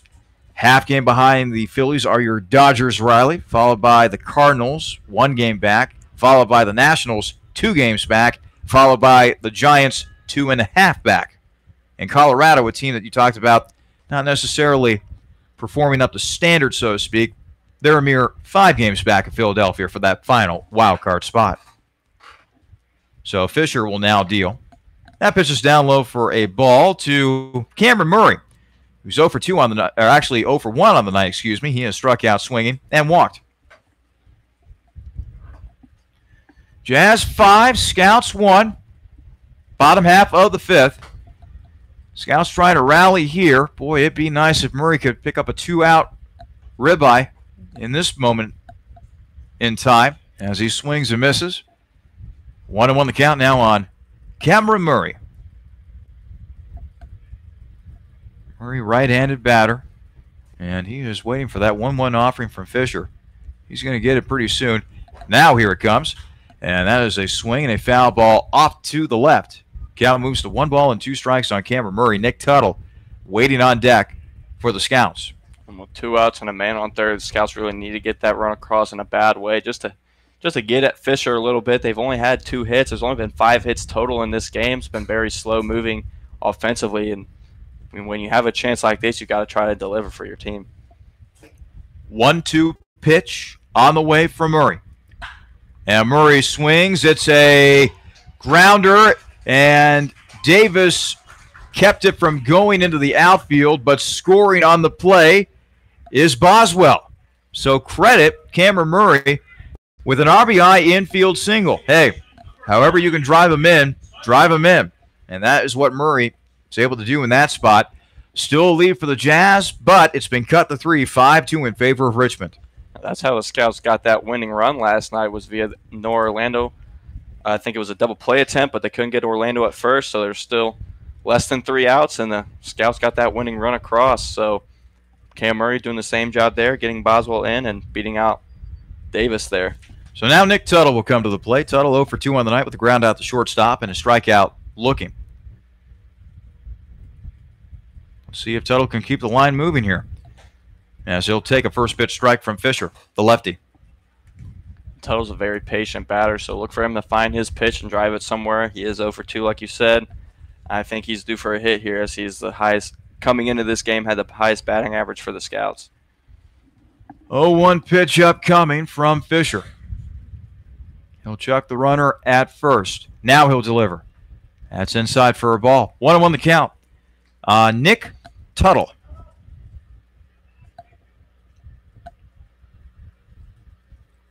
Tuttle taps home plate with the baseball bat.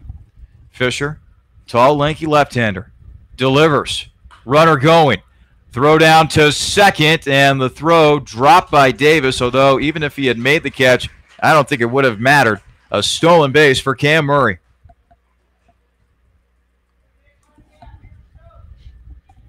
So now Tuttle tasked with the job of trying to bring Cam Murray home here with 2 outs. He would love to do that. Got a big gap over there between the first and second baseman. So if he finds an outside pitch, look for him to drive it that way and try to bring in Cam Murray. 2-1 pitch on the way from Fisher. Here it comes. And Tuttle pops it up. Foul ground. And the catch will be made by the first baseman, Blevins. And that is how the inning will end for the Scouts. No runs for Xenia on one hit. They do, well, actually, one run on one hit, excuse me. And they do leave a man on base. We played 5 here in Xenia. It is the Jazz 5, the Scouts 2. You're listening to Xenia Scouts Baseball here on the Xenia Scouts Radio Network.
New pitcher on the mound for the Scouts as the Jazz come a-calling offensively here in the top half of the 6th. Richmond leading the Scouts 5-2. It is the right-hander Landon Myers that takes over on the mound for Xenia. 6'1", 195-pound right-hander out of Mason, Ohio. An Ohio State Buckeye, soon to be a sophomore, making his 4th appearance of the season. In 3 games this year, Myers has compiled a 0-0 record. 5.40 earned run average in 3 1/3 innings pitched. He has walked 4 and struck out 1, which means, Riley, the day is done for Diego Quinones. Diego, he struggled there with his control later in his appearance and had that big those 2 innings, 3rd and the 5th there where 4 runs came across only on 1 hit. So 4 runs on 1 hit, that's not what you want to hear as a pitcher. That means you're not doing your job all the way. So Diego, he kept this lead manageable, 5-2. So the Scouts bats are going to have a lot of work to do, and Landon Myers is going to do what he can to keep that deficit at 3.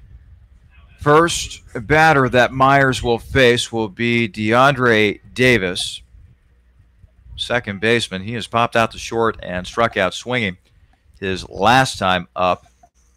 Now let's see here. I'm wanting to get a count as to how many walks Diego Quinones had. 6. Same number as his last start against Southern Ohio. So the control issues continue to be an issue for Diego Quinones. And now Landon Myers towing the rubber for the Scouts up there on the hill. 5-2 game in favor of Richmond. Myers delivers, and that pitch is in there for a call strike. 0-1 the count. Davis, Burlingame, and Smith, the 9, 1, and 2 hitters for Richmond to start off this inning. Breaking ball misses. 1-1 the count on DeAndre Davis. Davis, a right-handed batter. One of the few right-handed batters in this Richmond order tonight. That pitch is outside for a ball. By the way, no sunlight appearing on Grady's Field at this moment. Lights shining brightly here at the ballpark. Beautiful horizon overhead. Blue, yellow. Might see a little bit of pink before this night is over, as this pitch is lined just over the glove of Noah Orlando. Boy, Noah climbed the ladder that time, but that will go down as a single into left field for DeAndre Davis' first hit of the night. Landon Myers is going to have to forget about that hit.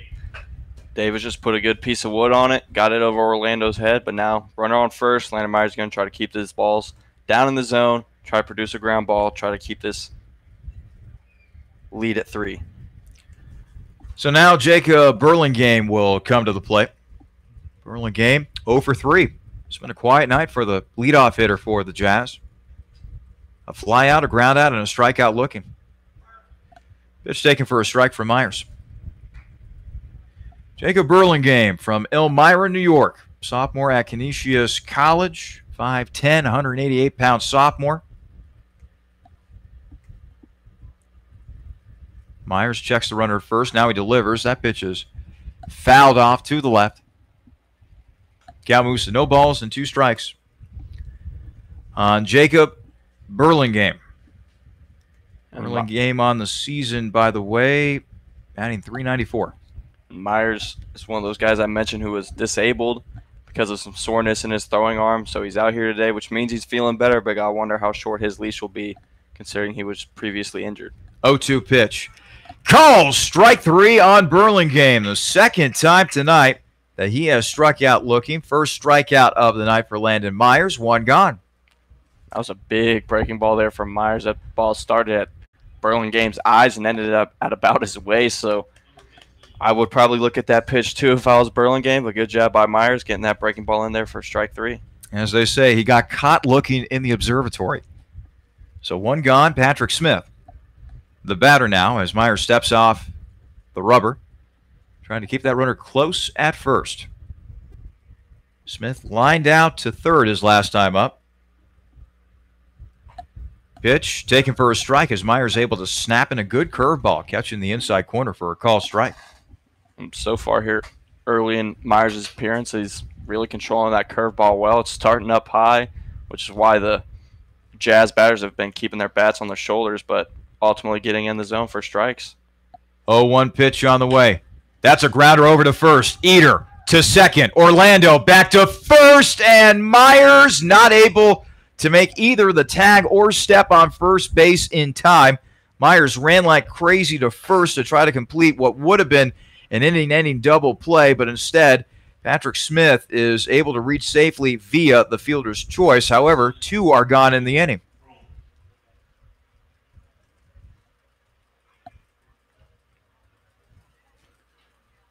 Yeah, that was a tough play for Myers. He got a late jump off that grounder, getting over to cover first base, one of those many duties of a pitcher, but that's a tough play to make, so at least they're able to get the lead runner, and now they have 2 outs.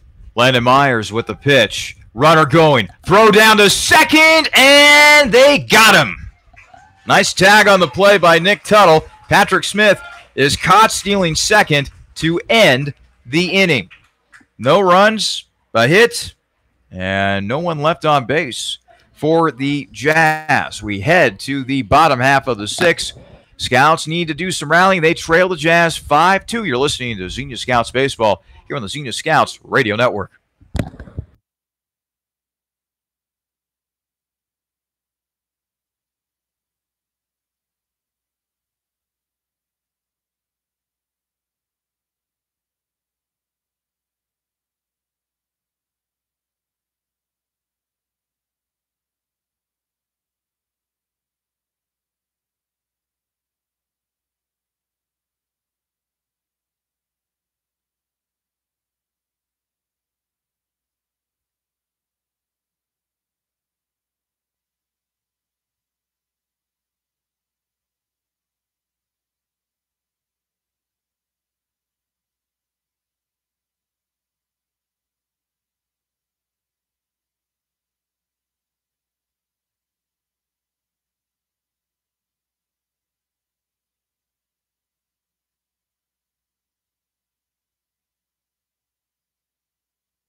Heading down to the bottom half of the 6th inning.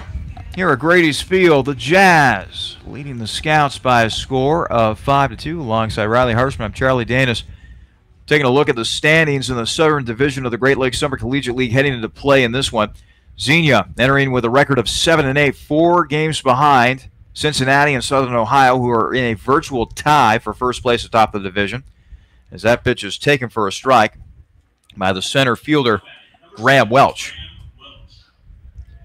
Meanwhile, Richmond, they're 5.5 back of Southern Ohio and Cincinnati. They enter play tonight with a record of 6-10. So, not only are the Scouts looking to win back-to-back games against the Jazz, they're looking to get back to the 500 mark. As that pitch is taken for a strike by Welch. 1-1 and count on the University of Texas Tyler product. Welch swings and misses at a breaking pitch. Count moves to 1-2 strikes. That's not the first time that breaking ball from Fisher has fooled Welch, so Welch is going to have to do a better job of sitting on those pitches and trying to drive them. 1-2 strikes. Here's the pitch. Welch swings and misses. Strike 3. Second time tonight, and Welch has struck out. 1 gone. That was a good job by Fisher using the curveball to set up Welch and using the fastball to put him down. So mixing up the speeds and getting Welch out. So Caleb Eder now comes to the plate once again for the Scouts. Singleton scored back in the second. Flew out to center. His last time up, that was back in the fourth. The pitch. Eder swings and misses at that one. 0-1 the count. Fisher getting a lot of swings and misses lately from these Scouts batters. Tell you what, Fisher's looked pretty impressive for the Jazz, by the way, tonight. Yeah, Fisher's looked like a dominant left-handed hurler up there today, and the Scouts are having a lot of trouble getting hits off him. The pitch taken for a ball. You know, it was the Hall of Famer, the lefty, Warren Spahn, who had a great quote when it came to hitting and pitching. Hitting is all about timing. Pitching is about disrupting that timing. As Fisher delivers a ball down low. And that's really the game of baseball in a nutshell right there, Riley.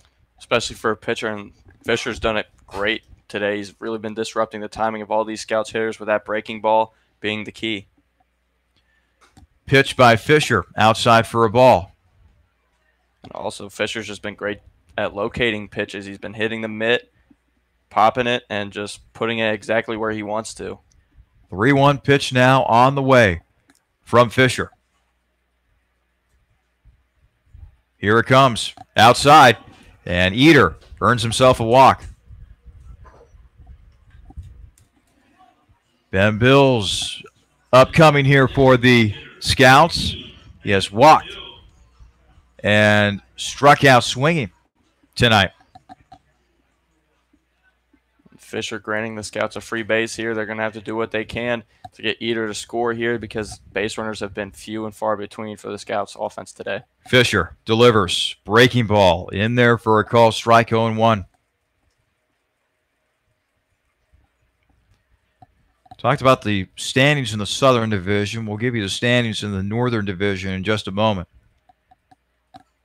The pitch swung on and missed by Bills. 0-1 the count. 0-2 the count, on Bills. Lima right now is your leader in the Northern Division. They are 11-5. A game behind them is Saginaw. They're 12-8. And then 2 games behind Lima is Grand Lake. As that pitch grounded over the first. First baseman will go over to the bag, that being Blevins, for the sure out as Caleb Eder is able to advance to second on the play. So 3 unassisted in the scorebook. So now with 2 outs, runner in scoring position yet again. Can the Scouts score this run in Eder and try to cut this lead down to 2? Darnell with a big task here. So now Dugan Darnell will come to the plate. Darnell with an RBI single back in the second inning. His last time up, he flew out to center field. He's got another RBI chance right here. Eder in scoring position, taking his lead off of second. The Scouts trailing the Jazz 5-2. Fisher with the pitch. That's in there for a strike. 0-1 the count. So judging by the standings so far in the GLSEL, the Northern Division, a little more competitive standings-wise. Galleon's had a good year in the Southern Division. But Xenia, the next closest team to Southern Ohio, and Cincinnati at 4 games back.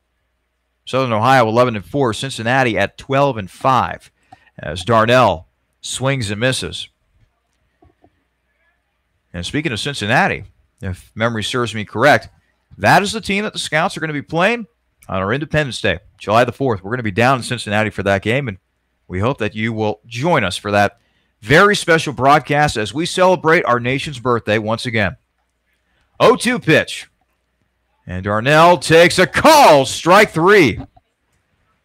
Kind of a late call from our home plate umpire, and Darnell, I can tell, is very disgusted with that call. But in any case, the Scouts go down with that final out. No runs, no hits, a man left on base for the Scouts. 6 innings in the books here at Grady's Field. We head to the top half of the 7th with the Jazz leading the Scouts 5-2 here on the Xenia Scouts Radio Network.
Back here at Grady's Field as we get set to commence action in the top half of the seventh. The Jazz leading the Scouts 5-2. Some scores are on the Great Lakes Summer Collegiate League now.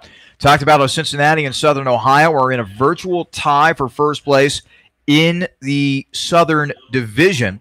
Right now, Southern Ohio leading Cincinnati big, 8-3 in the bottom half of the sixth inning. Top half of the ninth, tie game between Muskegon and the Locos over in Lima as Landon Myers goes back to work against Bill Kroll, And Kroll will take a ball. Hamilton with a 9-4 lead over the Graders over in Galion, top half of the sixth in that game. Lake Erie involved in a high-scoring affair with Saginaw. The Monarchs leading the Sugar Beets in that one 9-6. As Kroll will foul that one off to the left. Top half of the ninth, Grand Lake looking to close out Licking County. The Mariners leading the Settlers in that one 2-1. And finally, it's the bottom half of the ninth over in Adrian, Michigan. Irish Hills trailing St. Clair 5-0 as the Green Giants look to close out the Leprechauns in that one. Kroll sending a base hit into center field just past the glove of Nick Tuttle. Kroll with his first hit of the night.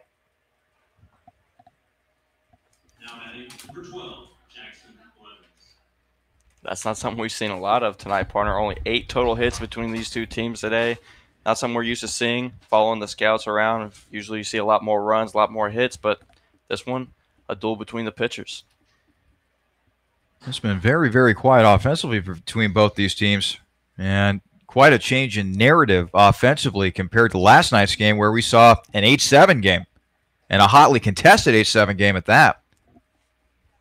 1-0 pitch. Upcoming here to Blevins. Took a ball. Myers back to work on the mound for Xenia. Here's the pitch. That's outside for a ball. 2-0 the count on Jackson Blevins. Blevins on the night. He has singled. He has doubled and scored. And he's also grounded out to second base. Blevins batting from the left side. Myers coming with the 2-0. There's a grounder over to Tuttle. Tuttle bobbling it.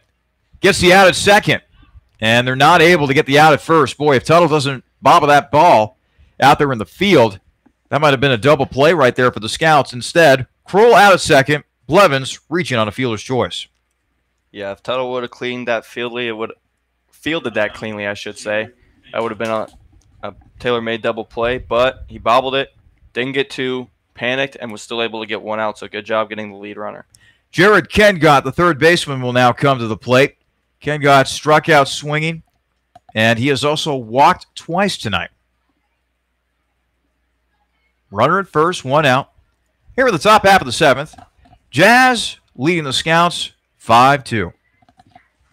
Kengott swings and misses at the first pitch that he sees from the right-hander Myers. Myers soon to be an Ohio State Buckeye. He'll be pitching in Big Ten country come next season.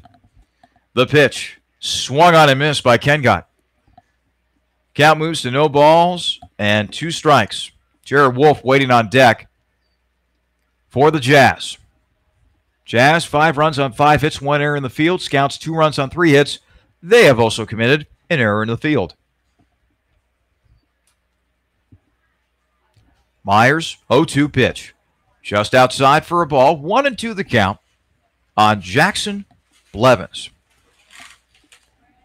And that was another breaking pitch for Myers. That went out of the zone, but his breaking pitches has just been falling off the table. They start high, then closer they get to the batter, they just seem to drop instantly. So Myers really working that curveball today.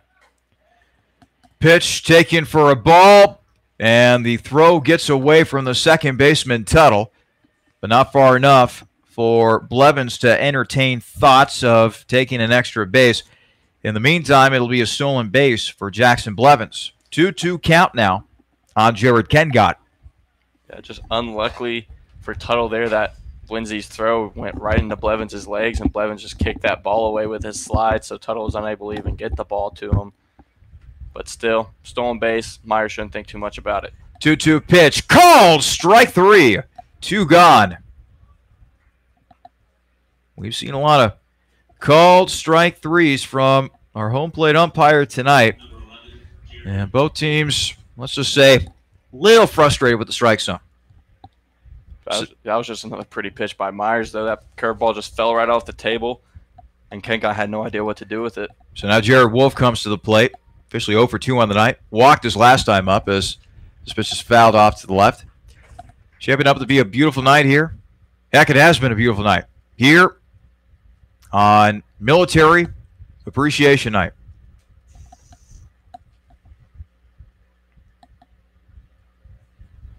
Landon Myers with the pitch. And it's inside for a ball. 1-1 the count. This is probably the best appearance we've seen from Myers so far this year. He's really had his control on point. His command has been good, and he's been really working with his breaking pitches. Pitch swung on. It's a fly ball out to right field. This should do it as Boswell makes the catch. And that is the inning for the Jazz. No runs, 1 hit, and a man left on base for Richmond. With stretch time here at Xenia, Jazz leading the Scouts 5-2 as we head to the bottom half of the 7th here on the Xenia Scouts Radio Network.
New pitcher on the mound for the Jazz, William Seawer.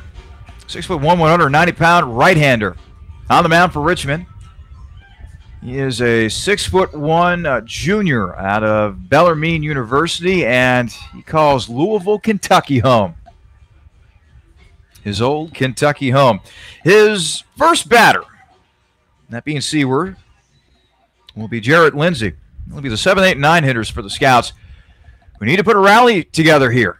They trail Richmond 5-2 here in the bottom half of the 7th. Yeah, the Scouts are running out of time to try to retake or tie this game. So now with the new pitcher, they're going to look to do that. Lindsey takes the ball down low. 1-0 the count.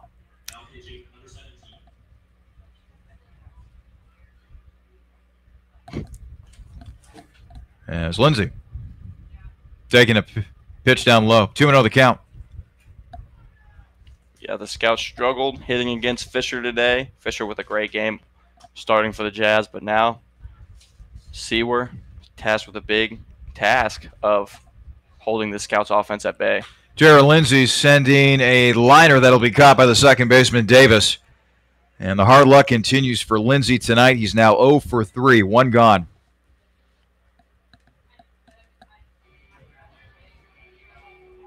The Scouts just need base runners. That's the best thing that they can do to help them. A couple base runners start getting some momentum. A couple hits will come through, and that's how they're going to be able to stage this comeback. But they need to get base runners anyhow. Carter Boswell now coming to the plate. He has walked and scored in this game as he takes a pitch down low for a ball. 1-0 the count. Boswell, the right fielder. And he fouls the next pitch he sees from Seawer.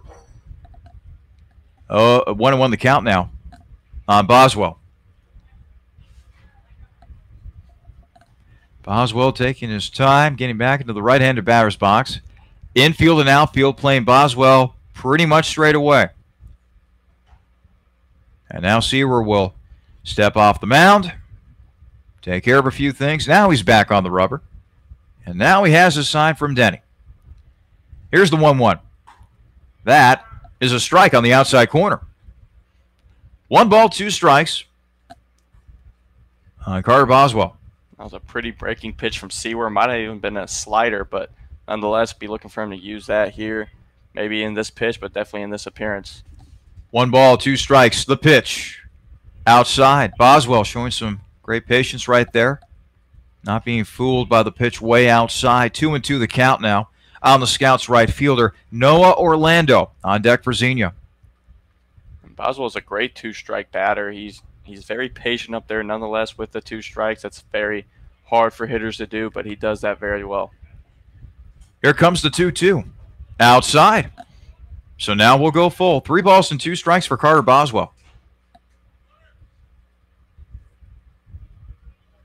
So now that pressure goes on to Seawer.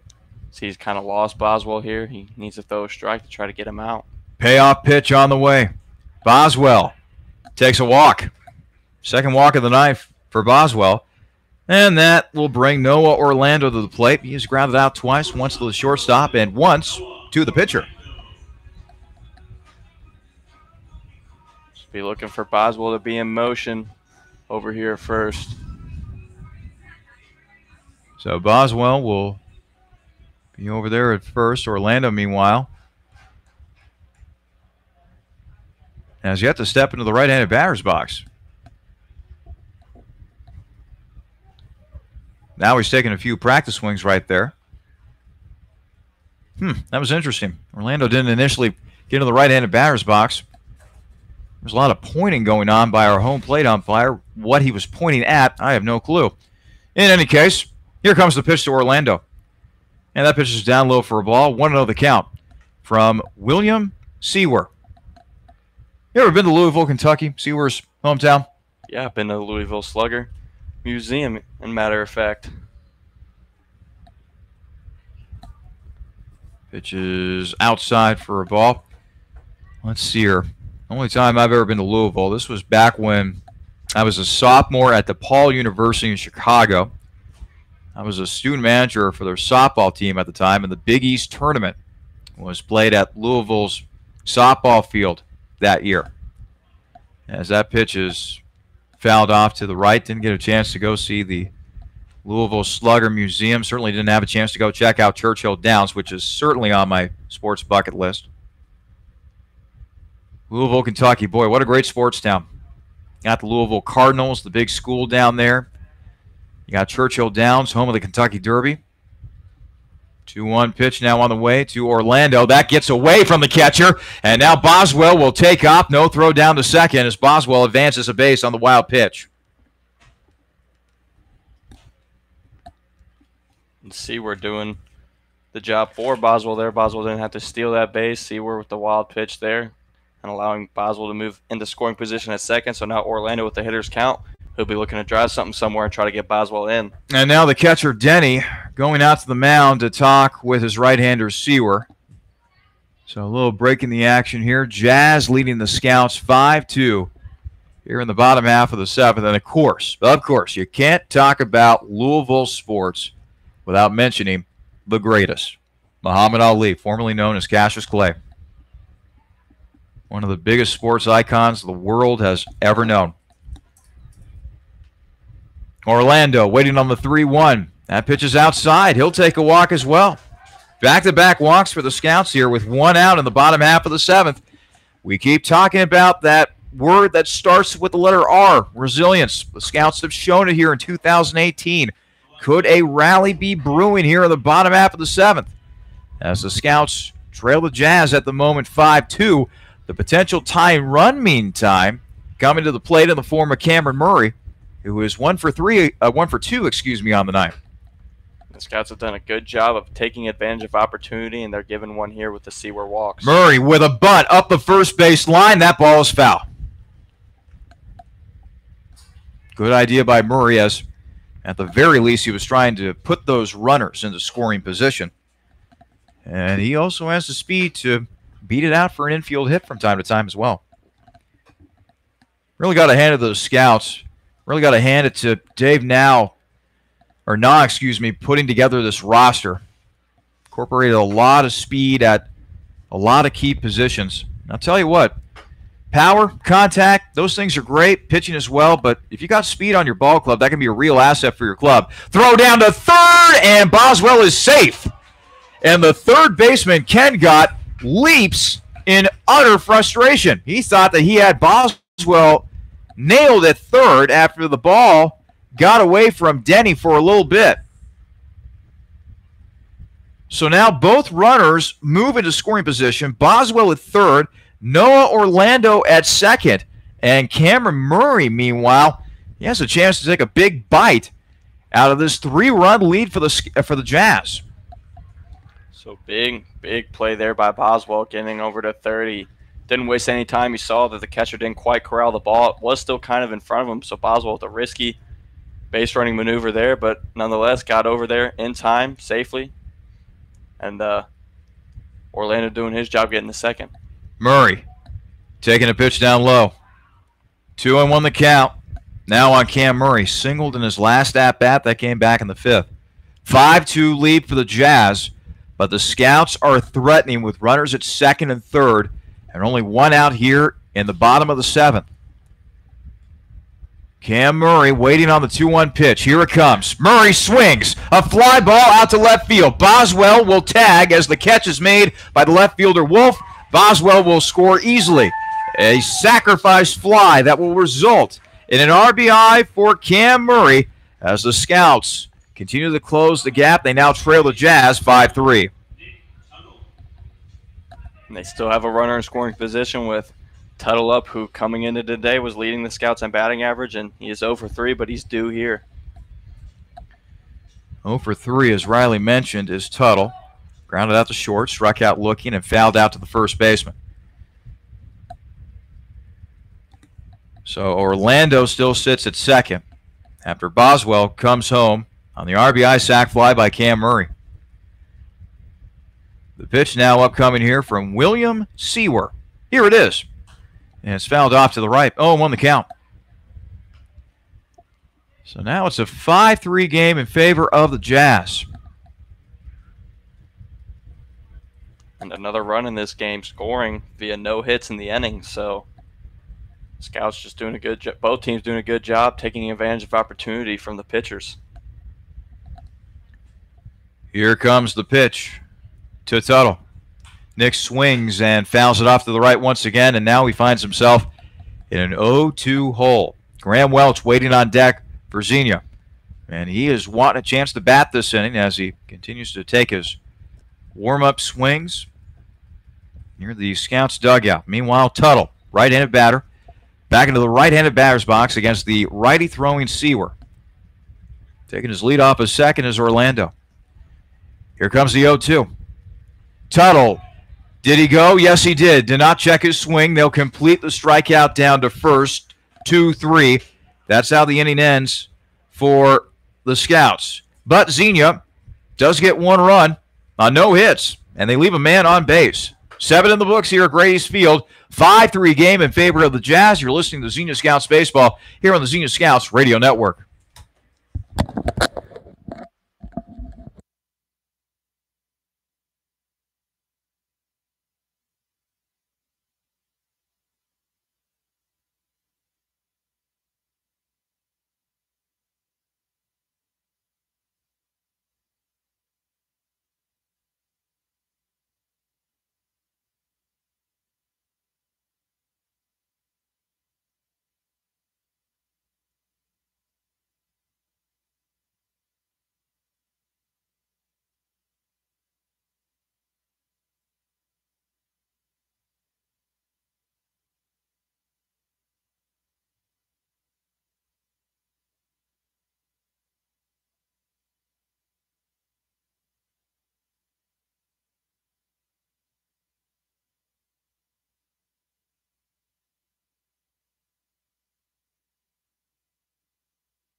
Top half of the 8th here at Grady's Field. Jazz leading the Scouts 5-3. Here in the late stages of this ball game, alongside Riley Harshman, I'm Charlie Danis. This is Xenia Scouts Baseball here in the Xenia Scouts Radio Network. As we are rapidly approaching 9:30 here in dear old Xenia, Ohio, located in southwest Ohio, about 30 minutes east of Dayton. The pitch, outside for a ball. 1-0 the count on Cooper Denny. Myers going to need to keep commanding with that curveball. It's been throwing the Jazz hitters for a whirl so far in his appearance. Landon Myers with the pitch. Grounder back to Myers. He'll throw to first. And that'll be an easy first out to begin the top half of the 8th. Good job by Myers there, fielding his position as the pitcher, getting that chopper coming right back to him, because if that got by him, you got to think that's an opportunity for an infield base hit. So now Austin Turner will come to the plate. Turn to the shortstop. He has walked, and he's also flied out to center. Relatively quiet night for the Richmond Jazz shortstop, as he'll take a ball inside by Myers. Scouts hit the road tomorrow. They will have a doubleheader up in Newark, Ohio, taking on the Settlers of Licking County, as Myers kicks and deals. Upstairs for a ball. 2-0 the count. First game of tomorrow's Twin Bill is scheduled to start at 12:05. And then the second game is scheduled, tentatively scheduled, I should say, for a 3:05 first pitch. And remember, both those games, 7 regulation innings, as that ball is smacked into left field for a single. Turner with a base hit. The 6th hit of the night for the Jazz. And then Myers' 2 previous innings of work, he allowed 1 hit, but was able to get out of those innings pretty easily there, so look for him to try to do the same here in the 8th. DeAndre Davis now comes to the plate. He singled his last time up. He's gone 1 for 3 on the night.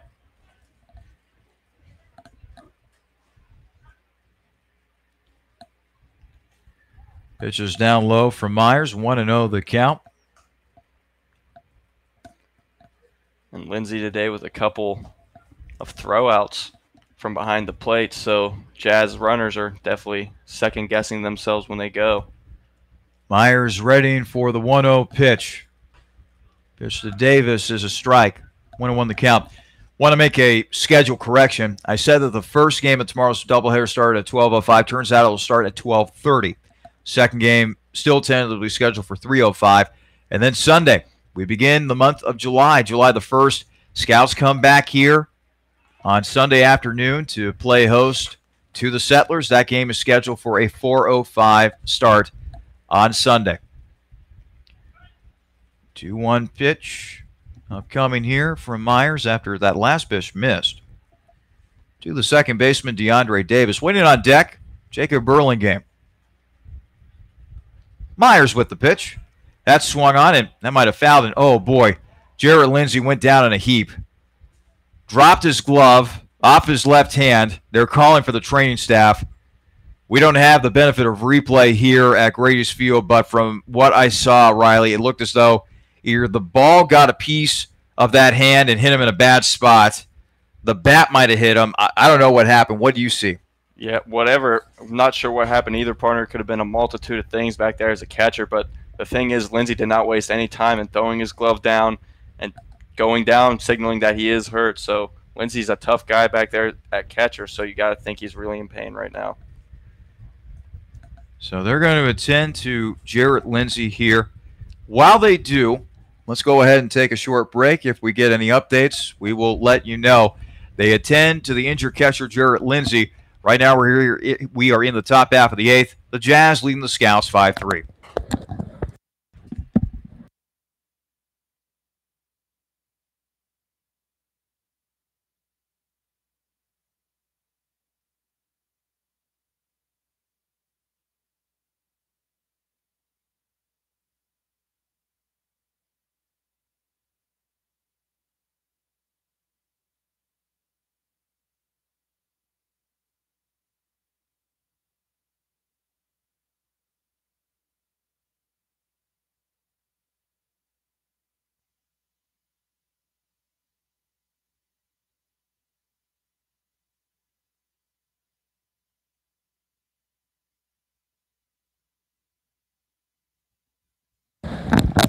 Well, Jarrett Lindsay comes to his feet, and it looks as though the Scouts are going to have to put a new catcher in.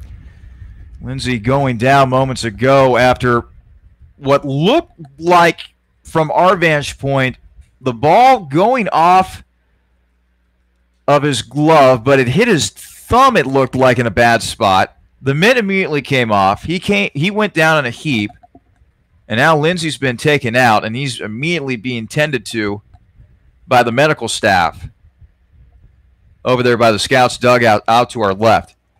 It's a 5-3 game in favor of the Jazz. We're here in the top half of the eighth, and it looks as though Lindsay's night is done. Truman Brown will come in and be his replacement behind the plate. You just hate to see things like that. Yeah, you definitely don't like to see a player go down like that in the middle of a very close game. You know, Lindsay's a competitor, wants to stay in this game. He's been doing great behind the plate. But now it's tasked to Truman Brown or Connor Regan. I'm not sure. Can't see the number on the back there. But one of those two are taking over for the catcher, Lindsay, and can't go wrong with either of those two guys. In the meantime, Myers remains the pitcher on the mound for the Scouts as DeAndre Davis will get back into the batter's box now. Runner at first in the form of Austin Turner, one gone here in the top half of the eighth. Scouts down by 2, and they are looking to keep it that way as Davis will get back there, and he'll have a 2-2 count. Here comes Myers with the next pitch. Here it is, and Davis swings and misses, strike 3, second out of the inning. So good job by Myers there, taking that pause from that at-bat there, that 2-2 at-bat, and coming right back with a strike. Good job by Myers. Jacob Burlingame will now come to the plate. And the leadoff man, well, he's had a tough night offensively. He's flied out to center. He has grounded to second. And he has struck out looking not once but twice. He's 0 for 4 on the night. And still batting at a ridiculous high clip, I might add. But, as you mentioned, as that pitch is inside for a ball, Riley, you mentioned this earlier, might be the start of a slump. And you never like to see slump start like that. Right, you never do, but you also don't.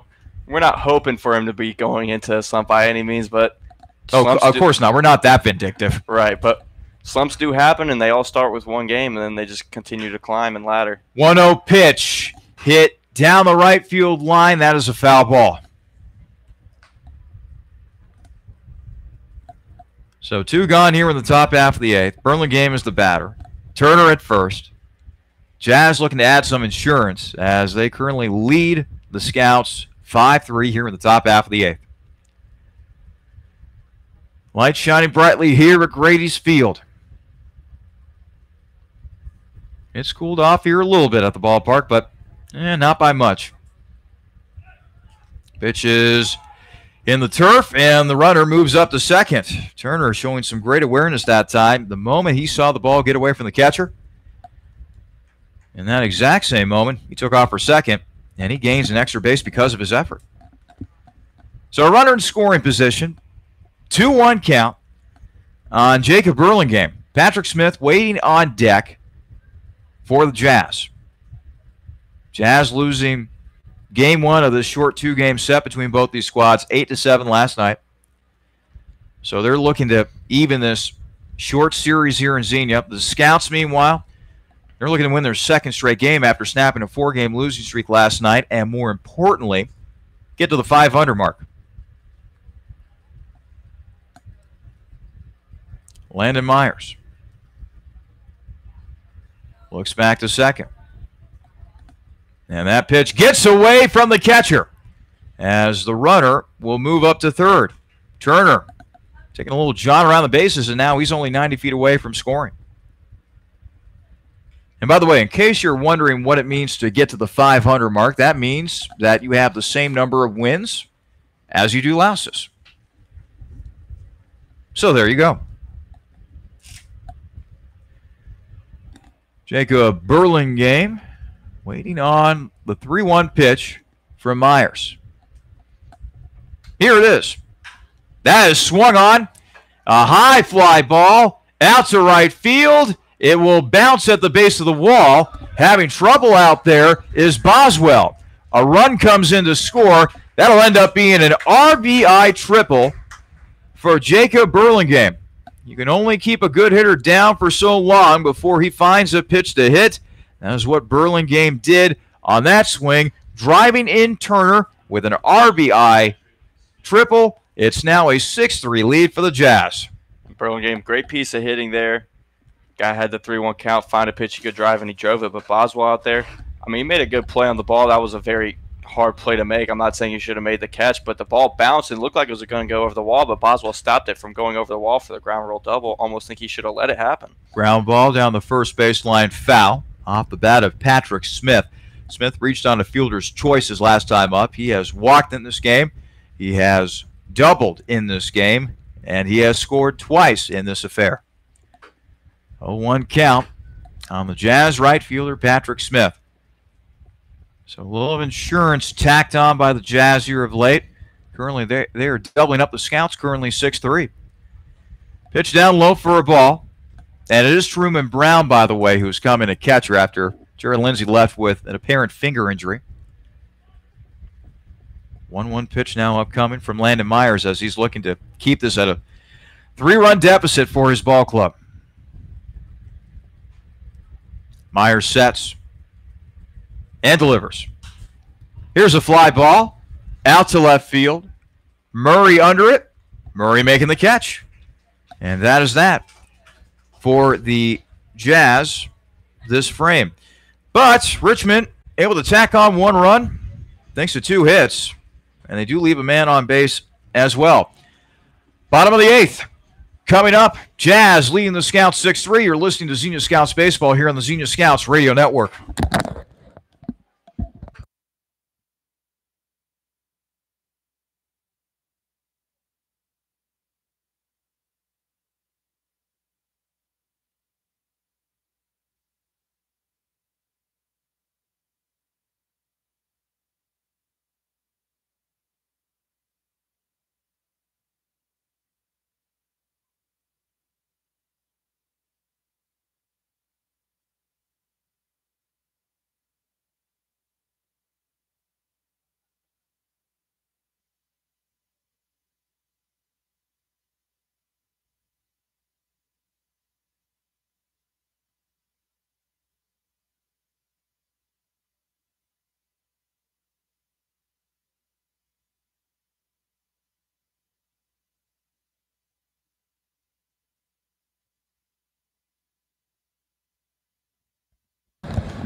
Bottom half of the 8th here at Grady's Field. Jazz currently doubling up the Scouts at the moment, 6-3. Let's see if Xenia can put together yet another rally. They've been in so many close games so far this season.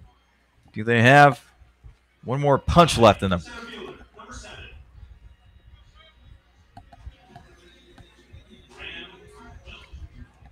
Graham Welch will lead things off for the Scouts. 0 for 3 on the night with a couple strikeouts. Welch batting for the left side. Swings and fouls it off to the left. 0-1 the count on Welch as he continues to work against the right-hander William Seaworth. The Scouts only have 6 outs left here to make up those 3 runs that they're down by. Welch swings and another foul ball off to our left.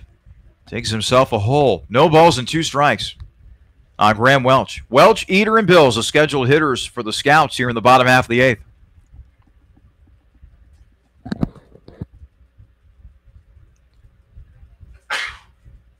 Oh-2 pitch. Just outside for a ball. 1-2 the count on Welch. Eater waiting on deck for the Scouts. Currently nobody warming up in the Scouts bullpen. And no activity in the Jazz bullpen as well. 1-2. This is swung on. High chopper over the second. Davis handles it. Throws to first. In time for the first out.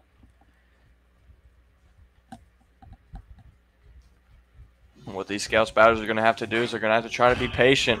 I know it's kind of hard to do that when you're down by 3 runs. You only have 5 outs left to make up those 3 runs, but they're going to have to be patient. They're going to have to try to find their pitch and drive it. Well, more importantly, going forward, they're going to need base runners no matter how they get them. Eater coming to the plate. Walked his last time up. Also has a single and a run scored. Pitch is down low for a ball to Caleb Eater, the Indiana Wesleyan product. Indiana native as well.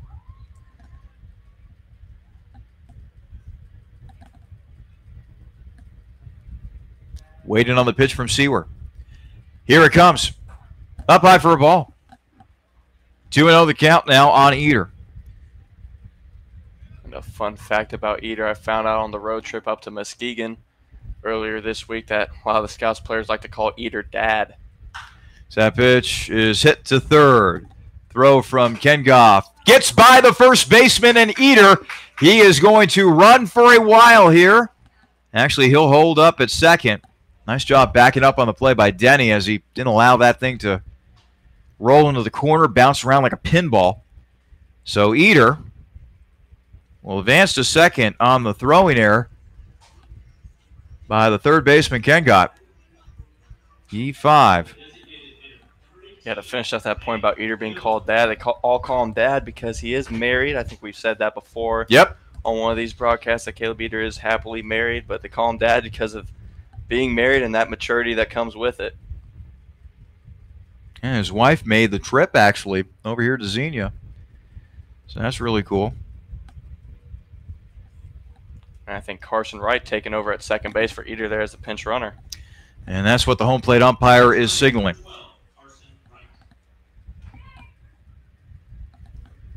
So Carson Wright takes over at second. Ben Bills, meanwhile, is the batter. And Bills only grounded out to first his last time up. 0 for 2 with a walk. Bills, however, looking at an RBI opportunity right here with one gone here in the bottom half of the eighth. Scouts trailing the Jazz 6-3. Bills taking a pitch down low for a ball. 1-0 the count. The Scouts here are going to have to try to diminish this lead a little bit. They don't have to quite make it all up because they still have the ninth, but you don't want to go into the ninth trailing 3 runs. You want to make that as little as possible. Seawer, meanwhile, back to work.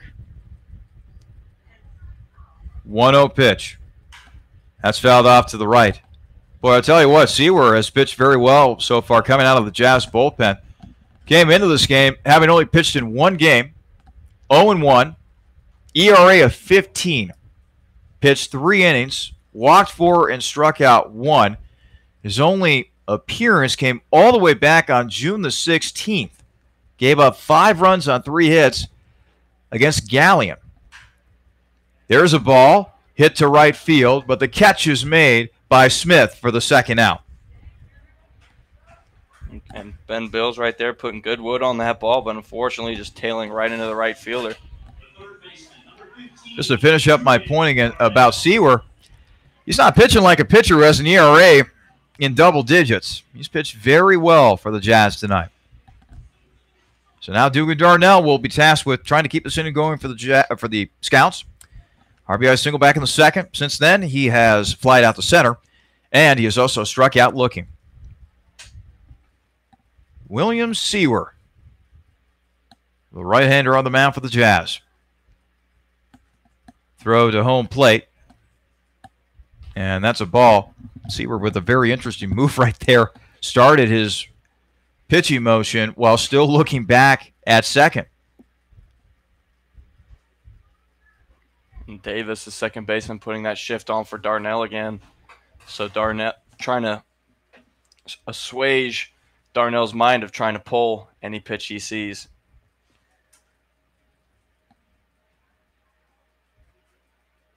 One-0 pitch on the way. That's up by for a ball. You know, sometimes pitchers have these weird quirks that us broadcasters tend to pick up. I remember many years ago, Ray King, longtime left-handed specialist, pitched for a whole bunch of teams in the major leagues. It didn't matter if there were guys on base or there weren't guys on base. He would always look back to second base. Never failed. As that pitch is down low for a ball, 3-0 the count. Sometimes, as players, you are conditioned to enter into a certain situation, and you just have that habit of doing certain things while you're on the mound as a pitcher. And for Ray King, he would always look back to second base no matter how much traffic was on the base pass. I always found that fascinating every time he pitched. 3-0 pitch on the way, and Darnell takes a strike. So now it's a 3-1 count on the Scouts' third baseman. In baseball, they're creatures of habit and they're creatures of superstition too. So that might be another reason why King would do that. You know, if it works, don't fix it. So sometimes that's just what happens. 3-1 pitch inside. And the Scouts will certainly take that as they get another base runner here thanks to the walk by Darnell. And now Truman Brown will come to the plate. Brown had to enter this game because of a apparent hand injury to Jarrett Lindsey. So this will be Brown's first at-bat of the night, and he represents the tying run. And he's got 2 home runs for the Scouts on the year, so he shouldn't be thinking long ball here, just needs to put the ball in play, but definitely something to keep in mind if he gets a hold of one. I like what you're thinking right there. Brown certainly does have some pop in that bat of his. Brown takes a strike from Seaver. 0-1 the count on good old Truman. Truman Brown. Sounds like a name that you'd place on a catcher from 1927 trying to make his way up the minor leagues. It's just a classic sounding name to me. 0-1 pitch. Brown takes the ball down low. 1-1 the count. You know, sometimes you just come across names that evoke that grand age of baseball back in the 20s and the 30s. Remember Don Kelly, former outfielder for the Detroit Tigers? Like, kind of that classic sounding name. Kind of rolls off the tongue easy. As that pitch is down low for a ball.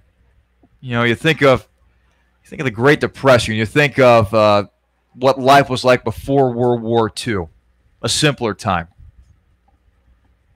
As the count is now 2-1 strike on Truman Brown. Definitely a hitter's count right here. Do you entertain the thought of sending the runners?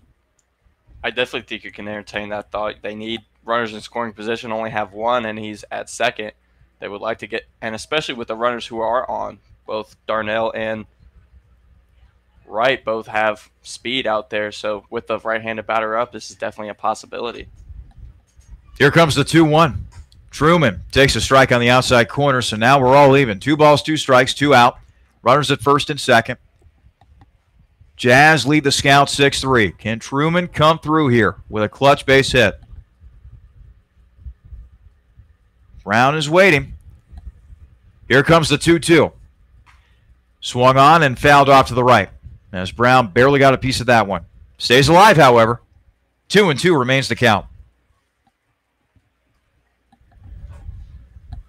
That's what Truman's going to have to do. He's going to have to try to keep himself alive on those strikes that are in the zone, but not necessarily one you can hit hard anywhere. So Brown doing a good job fouling that off. He's going to have to try to find a pitch to hit or try to take another ball. Brown back in the batter's box. 2-2 pitch upcoming here from Seaver as the runners take their leads from first and second respectively. Here it comes.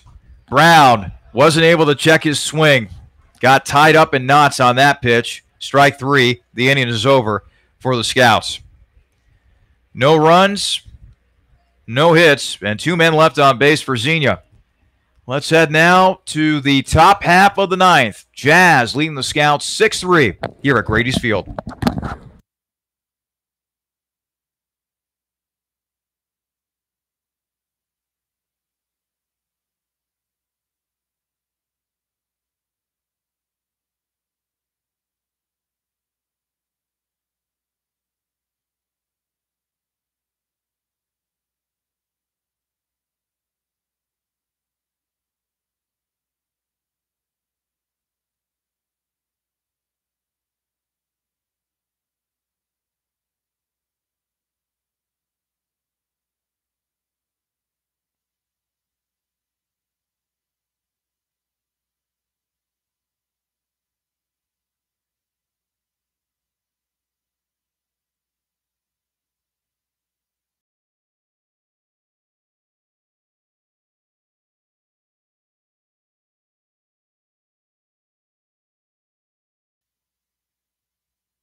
Let's come back.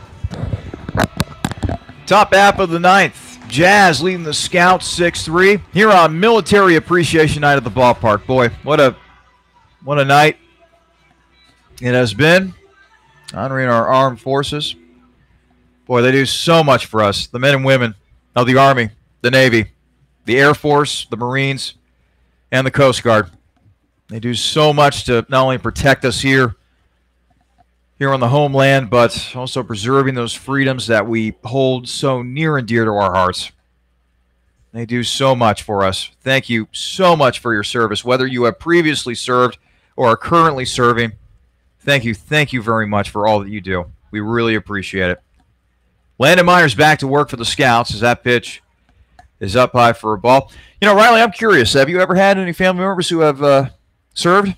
My brother just got done serving his 5 years in the Army this past November. Did he really? So he's back home after, serving 5 years in the Army. So shout out, Ben. Thank you for serving. Love you. Pitch outside. Where did he serve, out of curiosity? He went around. He never went overseas. Thank God for that. But he was all around the United States. He started out in South Carolina, went to Texas, then to North Carolina, Georgia. Pitch golfed to left field, but making the play is Murray for the first out, as Bill Kroll is retired on a flyout, one gone. And to finish up the places he's been, Anchorage, Alaska, where he spent most of his time. So became a little bit of an Eskimo out there, but after that was where he last served, actually served there at the most time. I think it was probably about 2.5 years he was up there, so he's happy to be home. Jackson Blevins will take a strike from Landon Myers, 0-1 the count. My grandfather, Stanley Foster, he served in the Army for a time. He was part of the occupation of Germany following the conclusion of World War II. So he was stationed in Berlin, mostly. As that pitch grounded to short and the play not made at first base. That play looked really sloppy all the way around as Orlando made the pick at short, but the throw was low, and Luke Boylston, who, oh, by the way, comes into play first, not able to make the pick over there. So would you give the error to the shortstop on that play or to the first baseman? I think technically you have to give it to the shortstop because the throw was in the turf, as we say here at Grady's Field. So not a guaranteed catch for Boylston as it comes from the turf, I should say. And so I think you got to give that to Orlando on the throwing error. So Jared Kengott, now the batter, he'll take a strike from Myers. Kengott struck out looking his last time up. Myers doing a great job in this appearance. This is definitely the best we've seen from Myers this year. Coming into today for the Scouts, only threw 3 1/3, and he's already doubled that in this appearance today. When you're trailing in a ball game, as Myers steps off the mound, now we'll get back on. When you're trailing in a ball game, what you ask of your bullpen pitcher is go out there and try to keep this game as manageable as possible. Keep the team in the game. That's what Myers has done so far tonight. Only giving up 1 run, I believe. Yeah, 1 run. Great job for Myers. I mean, it's very hard to do to come into a game when your team is down. You got to just keep going out there, throwing with that deficit facing you in the face, and you don't want to give up any runs. The pressure is definitely on, so Myers is doing a very good job of handling that pressure. 0-2 pitch on the way from Landon Myers. That is inside for a ball. 1-2 the count on Jared Kengott. Jared Wolf, meanwhile, waiting on deck. Oh, wow, they put the 2 Jareds back-to-back in the Jazz order. Boy, it took me this long to figure that out. Boy. Myers with the pitch. And did he go? Yes, he did. How about that? Myers is able to rack up a strikeout right there. 2 gone. And that's what that breaking pitch has been doing to this Jazz lineup today. It's been making them almost second-guess everything as it just falls off the table there right as it's about to cross the plate. So another great breaking ball from Myers and gets another out off of it. Jared Wolf now to the plate, grounded out. No, actually flew out to right field, excuse me. He has walked in this game, but otherwise he's gone 0 for 3 at the plate. 1-0 the count after the pitch for Myers misses. In case you are wondering who are the scheduled batters for the Scouts next inning, Boswell, Orlando, and Murray. 8, 9, and 1.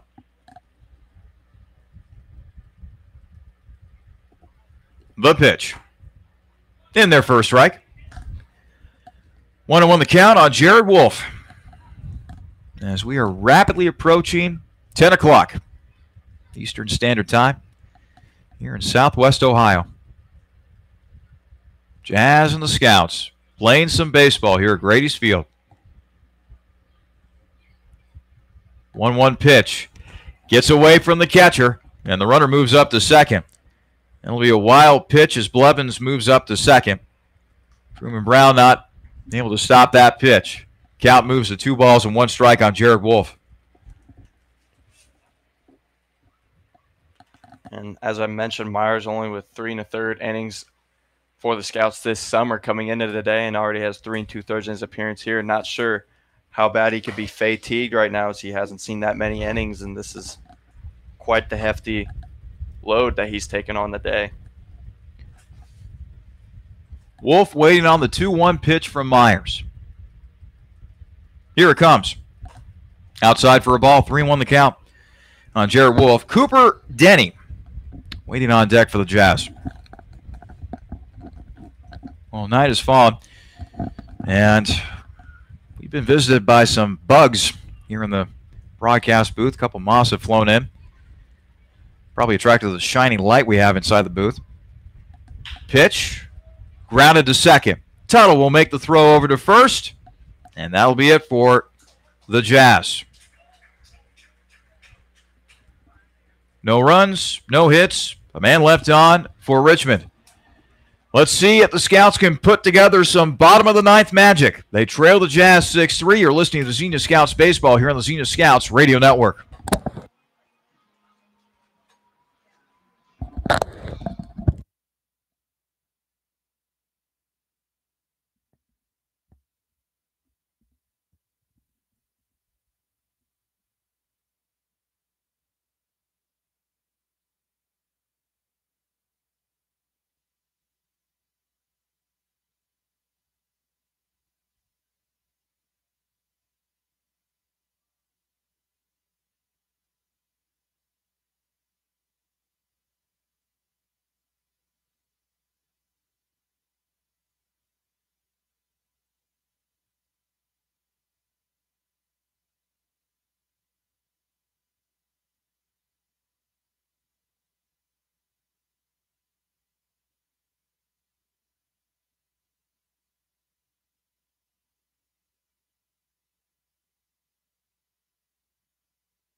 Last chance for the Scouts. They trail the Jazz 6-3 here in the bottom half of the ninth.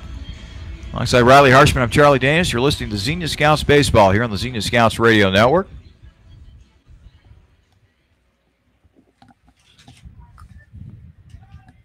Carter Boswell will lead things off for the Scouts. He has walked and scored a couple times tonight. Here's the pitch. Swung on and missed. Boswell, Orlando, and Murray are the scheduled batters for the Scouts. Xenia trying to get back to the 500 mark tonight, but they got some work to do here in the bottom half of the ninth in order to achieve that goal. It's all going to start with base runners. Get on base any way you can, whether it's a hit or a walk. Fly ball to right field, and that one will drop right in front of Smith. Looked initially like Smith got a good jump, but he lets that ball fall right in front of him. And Boswell does a nice job of getting on base once again. Third time tonight he's done so. First time via a hit. Yeah, good job by Boswell hitting that to the opposite field, and good job getting on base. That's going to be a good momentum starter for the Scouts offense as they try to take the lead here in the bottom of the ninth with a 3-run deficit facing them in the face. Noah Orlando will now come to the plate, officially 0 for 2 on the night. He walked his last time up All right, let's see if the Scouts can keep the line moving and garner some more base runners here in the bottom half of the ninth, trailing the Jazz 6-3. The pitch. Down low for a ball, 1-0 the count.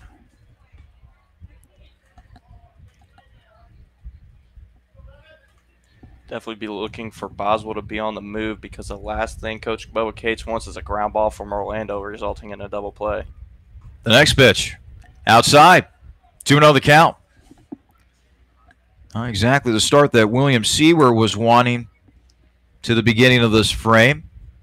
Seaver to this point has been pitching pretty well out of that Richmond bullpen, by the way, like Landon Myers for Xenia. As that pitch is taken for a strike.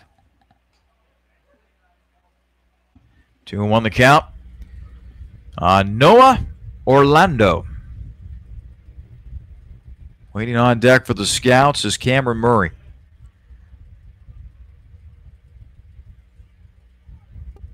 The pitch. A bunt. Back to home plate. Throw to first will be in time. As Orlando is able to lay down a successful sacrifice bunt. Although I think if he would have liked to have done that all over again, he would have liked to have placed that closer to the third base line, thereby giving him a better chance of reaching safely via an infield hit. And I agree with you, partner, because that breaking one of the bunting commandments, the never pitch it back, bunt it back to the pitcher, and that's kind of what Noah Orlando did there. So he was unable to beat out that bunt to first. Good news is the Scouts do have a runner in scoring position. Bad news is they have to give up a runner. Here's a blooper. It falls into right field for a base hit. And they're going to hold Boswell at third. So the tying run is now going to come to the plate after the Texas bleeder by Cameron Murray falls in right field. Second baseman, number 9, Nick. Murray not wasting any time in that bat. First pitch he saw. Hit a little bloop out there to right field, getting on base. Great job. And now Nick Tuttle, he's due today for a hit, and we'll see what he can do. Boy, is he ever due. He's 0 for 4 on the day with a couple of strikeouts. Boy, wouldn't it be a good time for Tuttle to right the ship right here, in theory. Definitely make him forget about his past woes this game. William Seaver, he's in a little bit of a jam here for Richmond now. Runners on the corners, 1 out. The pitch to Tuttle's up high for a ball. So Tuttle at home plate, batting for the Scouts, representing the potential tying run. Xenia trailing Richmond 6-3 here in the bottom half of the ninth. And Seaward's definitely going to be feeling the pressure here with a couple base runners on, only 1 out. Does not want to give up this lead at all. Here comes the 1-0. Up high for a ball. 2-0 the count. And boy, Seaver, who had been pounding the strike zone for much of the day, all of a sudden, his control has kind of gone out the window here this inning. That's what happens when you shake the pitcher's cage a little bit, get a couple base runners on, start making things happen for your offense. Shakes that pitcher's cage a little, he starts to try to do too much, and then things happen for your team. Tuttle takes a pitch inside.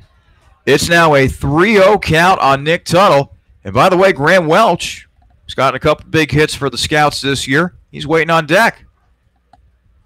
Tuttle waits on the 3-0 pitch from William Seaver. Here it comes. That's a strike. That's a pitch that Seaver needed that time as the count moves to 3 balls and 1 strike. The runner at third is Carter Boswell. The runner at first is Cameron Murray. And the batter is Nick Tuttle. Tuttle working with a 3-1 count against the pitcher, William Seaver. Seaver sets on the mound. Now the 3-1. That's a fly ball out to right field. The catch will be made by Smith. Boswell chugging his way towards home plate. The throw is cut off by the first baseman, Blevins, as Boswell will come in and score.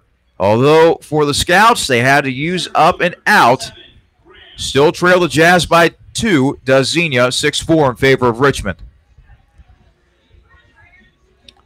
Now with 2 outs, they need to get 2 runs. They got a tying run up at the plate right now, and Welch has displayed power and an ability to hit it into the gap, so he definitely needs to bring that out for his team right here. Well, actually, the tying run is at first base. Welch represents the potential winning run. Well, actually, wait. I take that back. You were right. You were right. My bad. I'm sorry. I'm very, very sorry. It's all good. Did not see a runner. There's no runner on third base. I'm hallucinating at this point. So Murray is at first. Graham Welch, as my partner, correctly identified the potential tying run. Here's the pitch. Welch swings! It's a towering fly ball! Out to right field! That baby is gone! A tie ball game. Graham Welch sends it over the right field wall. It's a 6-6 game. A mighty clout by Graham Welch. What a job there by Welch. I just said it. They needed to see that boy's power and what he can do with the bat, and boy, did he deliver in a big way.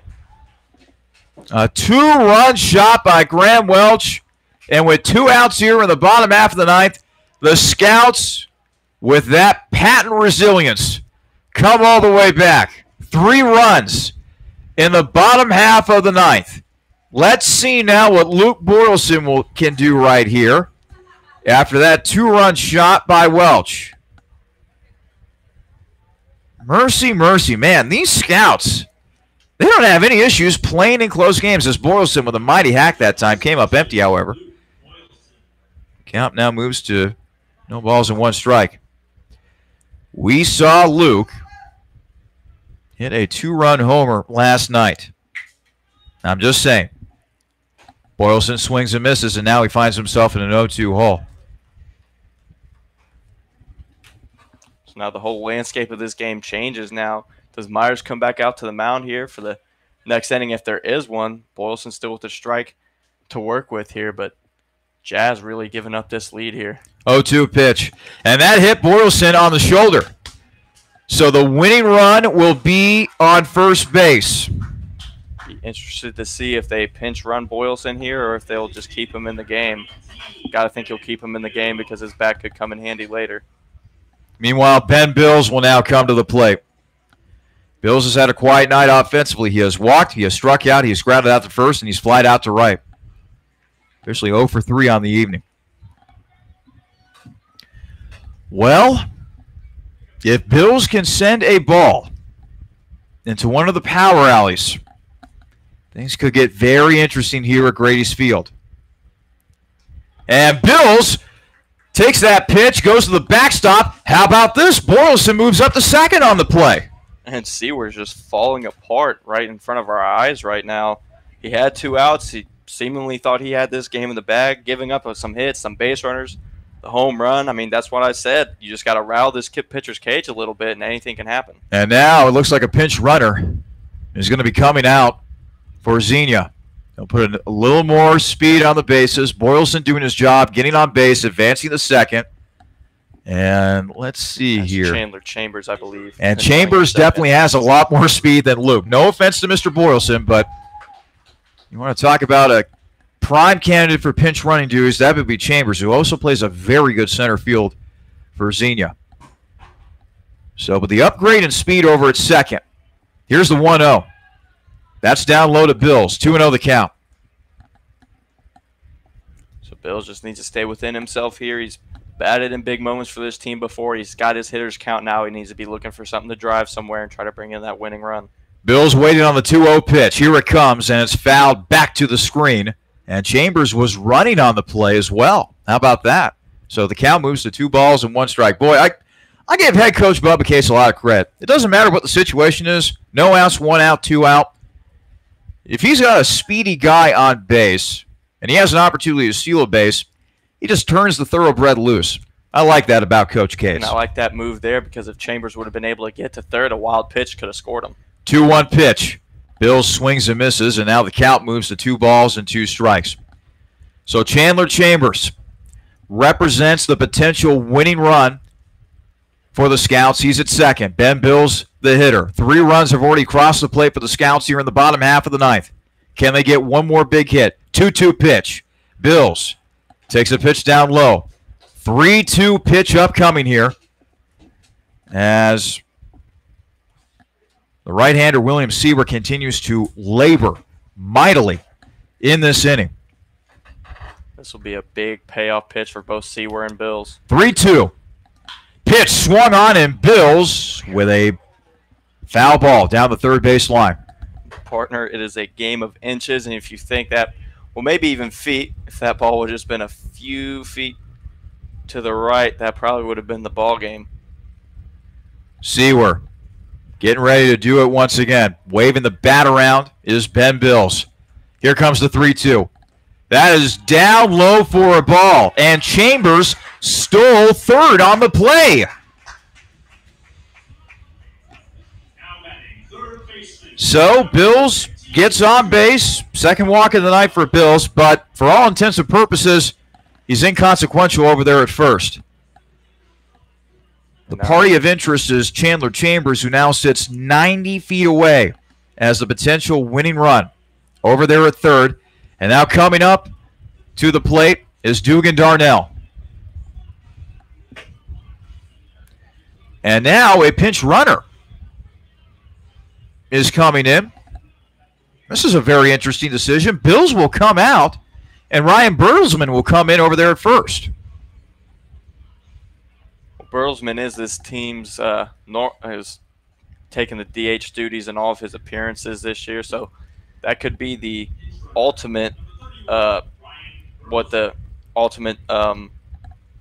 reason for making this decision for Bubba Cates is. And Bertelsmann, a great athlete. We've seen him steal a lot of bases as well, but unsure of why he chose to pinch run him here, because if Chambers gets out, that's the end of the inning.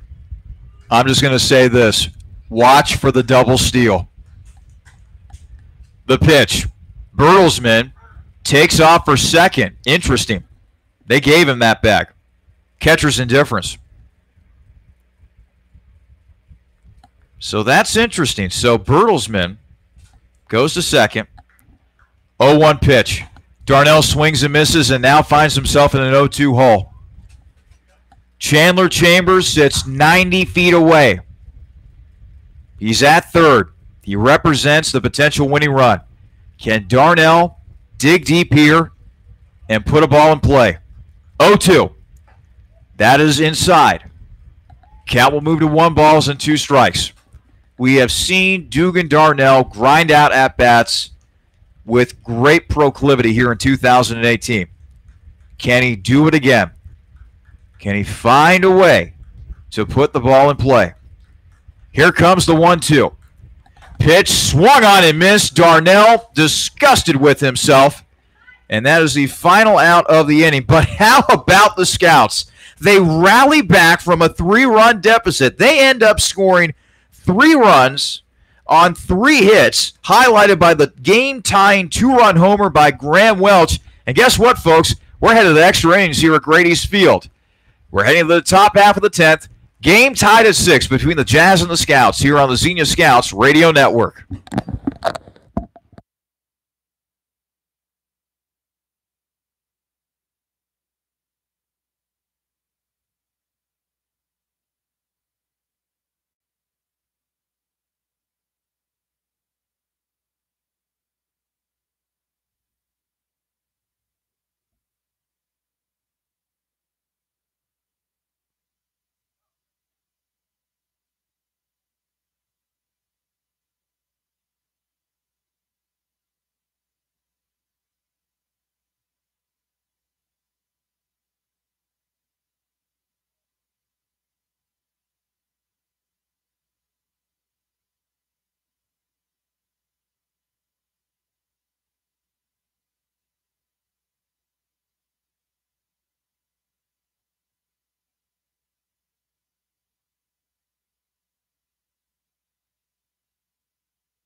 Extra innings here at Grady's Field as we head to the top half of the 10th. Another miraculous rally by the Scouts as they score 3 runs in the bottom half of the 9th to force extra innings against the Richmond Jazz. And so, looks like Landon Myers is out on the mound once again for the Scouts. And, boy, he has done a great job tonight, Riley, out of that Scouts bullpen. Yeah, now he could be in line to be that winning pitcher if he throws another scoreless inning here, and the Scouts are able to get another run across in the bottom of the 10th. But Myers doing a great job of just getting outs. Austin Turner, meanwhile, fouls the pitch back. Count is 0-1. Myers sets. Now he'll rock and deal. And this will be a fly ball out to left field. Cameron Murray making the catch for the first out. Stay tuned after our game for the Senior Scouts postgame show. Riley and I will recap the game, and if the Scouts win, we will be joined by tonight's player of the game, which has yet to be determined, by the way. So we shall see. Austin Turner now coming to the plate. Shortstop. Singleton scored his last time up. That was back in the 8th. That pitch is up high for a ball. The Jazz at the time thought that that was an insurance run. They entered the 9th inning leading the Scouts 6-3, but boy, oh boy. Scouts, keep on using this word. Sound like a broken record at this point, but this ball club is resilient. As the pitch delivered outside for a ball. Carter Boswell came around to score on an RBI sac fly by Nick Tuttle. And then one batter later, Graham Welch with a towering, game-tying, 2-run homer over the right field wall.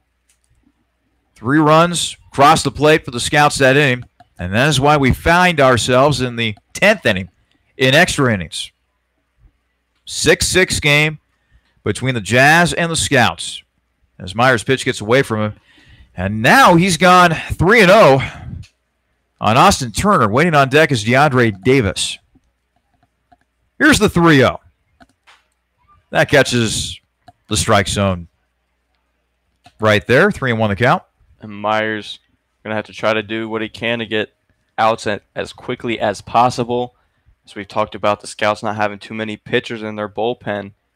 So the longer this game goes, the longer it goes against the Scouts. 3-1 pitch is up high, and that'll be a walk for Austin Turner. So the potential go-ahead run now on base for the Jazz, and that'll bring DeAndre Davis to the plate. Davis has popped out the shortstop. He has struck out swinging twice tonight, and he's also singled.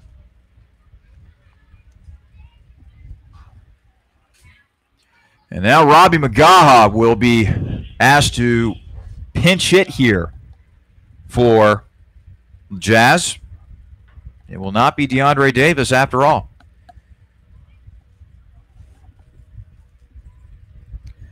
Gaha wielding a black bat. Bats from the right side against the right-handed throwing Landon Myers.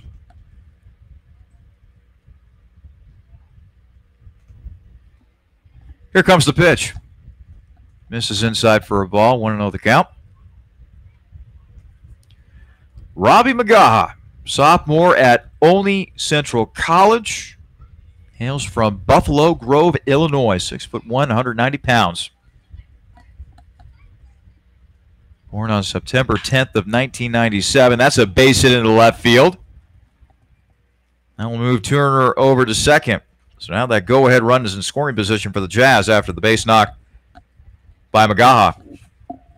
Back to the top of the order we go for Richmond, and now it's Jacob Burlingame.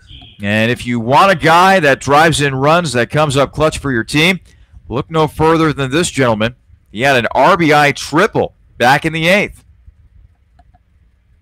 Thought that that would be the icing on the cake for the Jazz as they entered with that 3-run lead in the bottom half of the 9th, but the Scouts had other ideas, and that's why we're playing here at the top half of the 10th. Meanwhile, Myers, who's been so good out of the bullpen, in a little bit of a jam here. Runners at first and second, 1 out. Myers looking back to second. He'll now throw. Down low for a ball to Burlingame. 1-0 the count on the Jazz center fielder.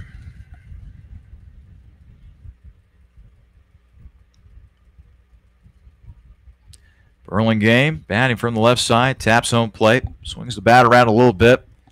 He's waiting on that 1-0 pitch for Myers, who now sets on the mound. Here it comes, and he fouls it off to the right, does Burlingame. 1-1 the count.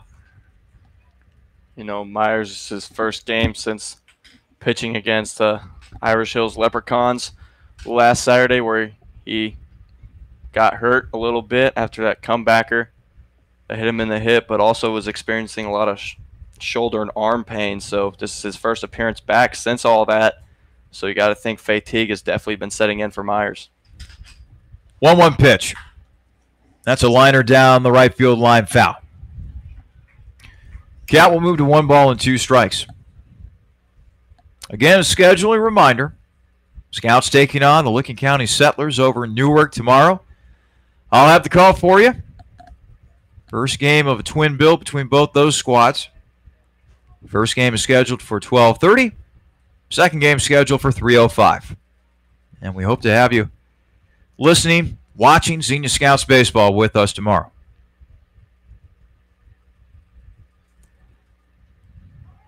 Meanwhile, Myers taking a little too long on the mound, and time has now been called.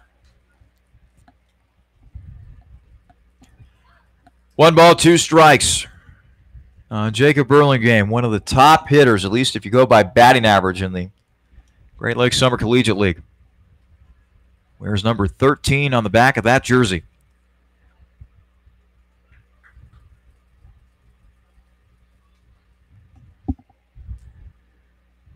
Myers with the 1-2. Swung on and missed. As Burlingame goes down on strikes, 2 away. That was a huge pitch from Myers there. Knew what Burlingame can do with that bat. Got over it and was able to get him out there on strikes. A huge strikeout there for Myers. He's 1 out away from getting out of this jam. Burlingame with now 3 strikeouts in this game. Does that mean he gets the sombrero tonight? Is that what, or is that 4? The golden sombrero, I believe, is 4. Ah, okay.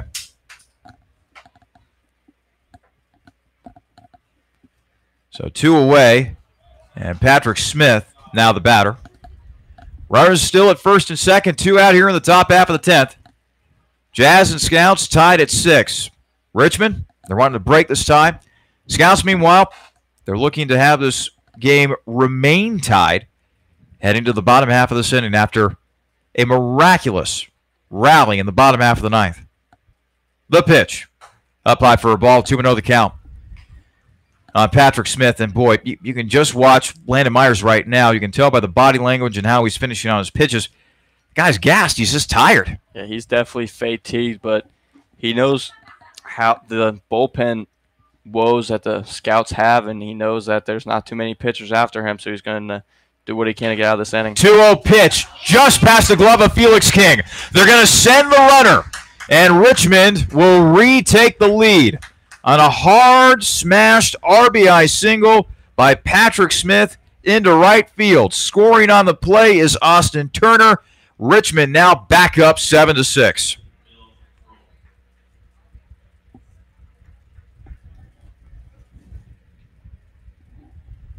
Going to third on the play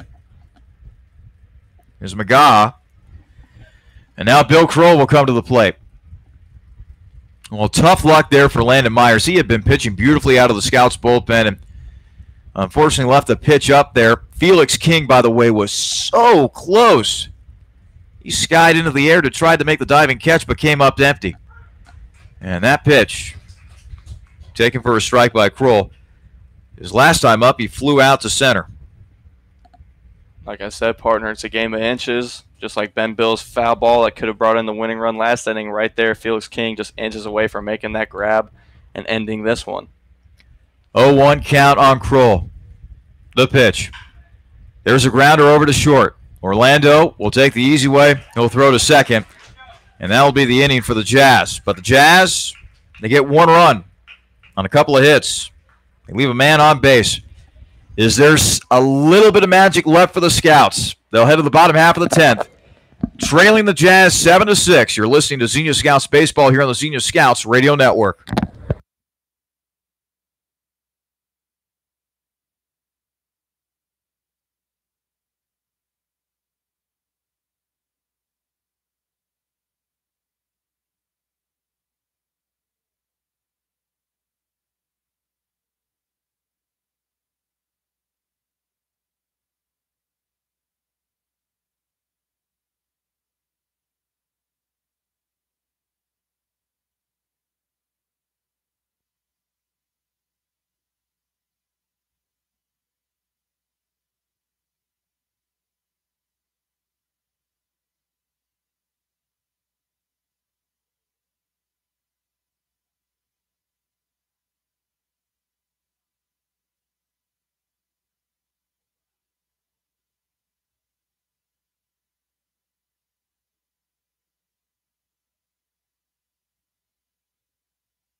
Well, we have a new pitcher on the mound for the Richmond Jazz, and believe it or not, it was a guy that was originally playing in the field, Jacob Burlingame, guy that we had been talking about, possessor of that .395 batting average entering play tonight.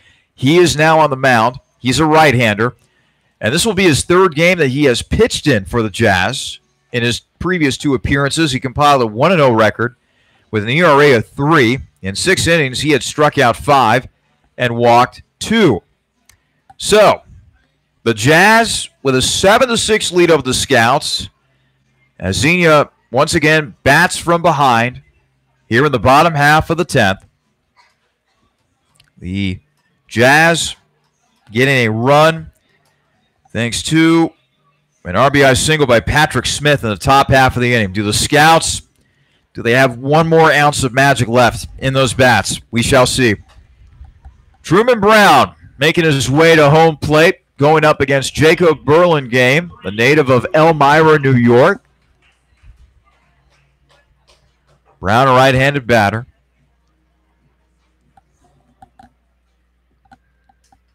Brown striking out, swinging his last time up.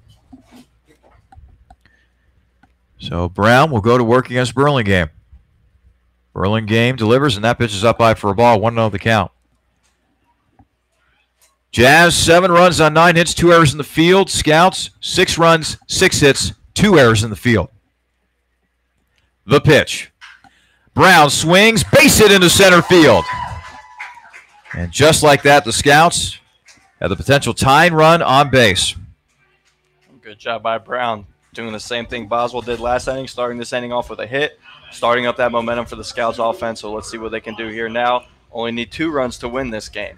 Carter Boswell now at bat for the Scouts. Singled. Later came around to score on a sac fly by Nick Tuttle.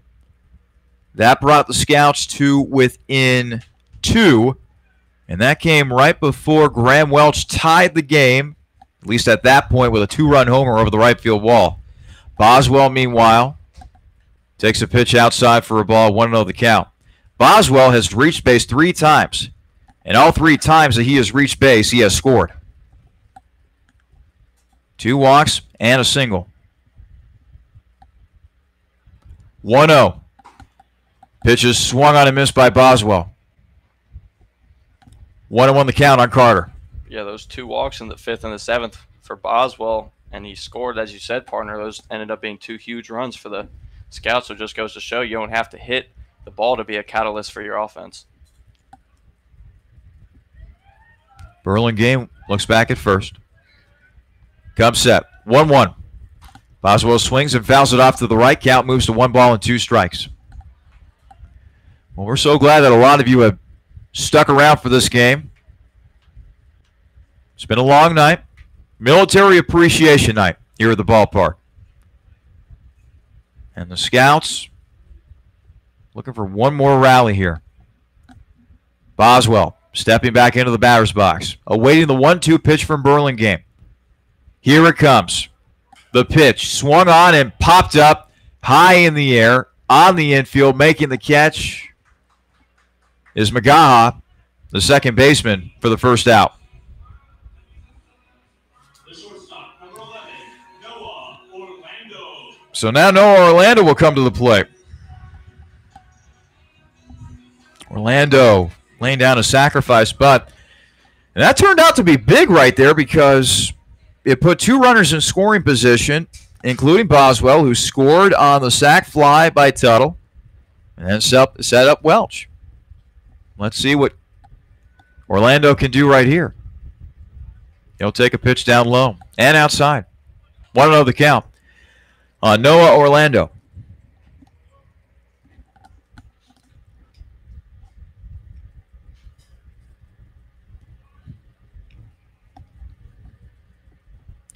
Here comes the 1-0 offering. Orlando takes it down low. 2-0 the count on Noah. Noah's got some speed. Noah can hit the ball to all parts of the field as well. Brown, the runner at first, representing the tying run here. The pitch. Catches the outside corner for a call strike. 2-1 the count now on Noah Orlando. Cameron Murray waiting on deck for the Scouts.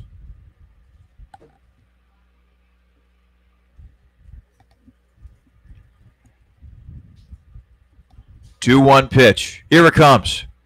Orlando takes a ball in the dirt, and thinking about going to second was Truman Brown, but he jammed on the brakes and heads back to first. Good recognition by Brown there, finding out that the catcher, Denny, still had that ball within his grasp. So good job by Brown not getting out on a stupid base running miscue. 3 balls, 1 strike on Orlando. The pitch. That's a strike. So now we'll go full, 3 balls, 2 strikes. Truman Brown might be running on this pitch. This is a big pitch for Burlingame as it is for Orlando. Noah wiggling the bat around. Burlingame with the payoff. Grounder over to second. 4 over to first, and the runner is safe at first. So Brown out at second. 2 gone. Orlando reaches via the fielder's choice. Hope still alive for the Scouts, but now they're down to their final out. Cameron Murray now coming to the plate. Murray singling and scoring on that 2-run homer by Graham Welch in the bottom half of the 9th, which is why we find ourselves here in the 10th inning of play. I think Orlando's going to be on the move. Pitch taken for a strike.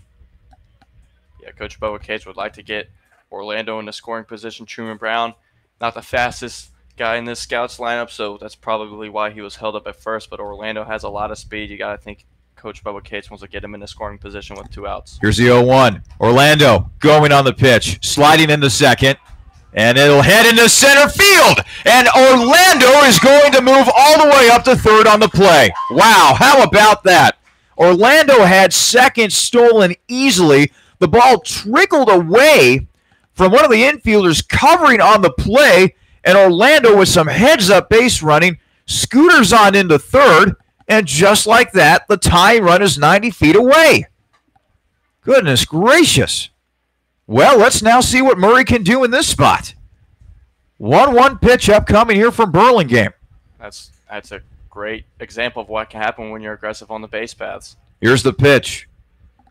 Taken for a strike on the outside corner. So now the Scouts are down to their final strike. 1 ball, 2 strikes. Cameron Murray, the batter. Orlando sitting at third. He represents the tie run. Scouts down by 1, 7-6 here in the bottom of the 10th. The pitch. And that's a called strike 3.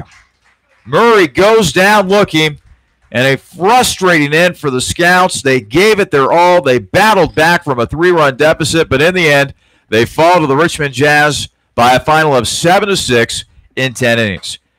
Quick timeout. No, and we'll be back to wrap things up here in just a moment.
Well, extra inning heartbreak for the Scouts tonight as they fall to the Richmond Jazz by a final of 7-6 in 10 innings. Alongside Riley Harshman, I'm Charlie Danis. We keep using this word, Riley, resilience. The Scouts team has a lot of it, but you and I were talking during the break about how this has been a really frustrating stretch for the Scouts. This is now, their fourth loss in which they have lost a game by 1 run. And that's got to be really frustrating for head coach Bubba Cates and his crew. Yeah, it's no fun losing at all, but it's definitely no fun losing when you know you're right there, 1 run, tying run on third there. The tying run was on third in a game against Muskegon, and then they also had a tying run on second in another game against Muskegon. So they're just right there, and when you lose like that, you look inwardly at yourself and you wonder, what else can I do to get these wins? And for the Scouts, the answer is not much more because they're just so close to winning these games. The Scouts were behind for much of this game. It was Richmond who held the lead for the vast majority of this game, in fact. In fact, they had a 6-3 lead heading into the bottom half of the ninth. But the Scouts showed that resilience, had a little bit of ninth-inning magic right there. Carter Boswell scoring on an RBI sac fly by Nick Tuttle, and then that was immediately followed by a game-tying 2-run homer by Graham Welch. Tied the game at 6. Sent the game into extra innings. In the top half of the 10th, Richmond was able to regain the lead thanks to an RBI single by Patrick Smith. The Scouts, they put the tying run on base. In fact, 90 feet away on third base. But this game ended in a strikeout looking by Cameron Murray. And as a result, the Scouts fall tonight to the Richmond Jazz. Final tallies for both teams. Richmond, 7 runs on 9 hits. They leave 12 men on base and commit 2 errors in the field.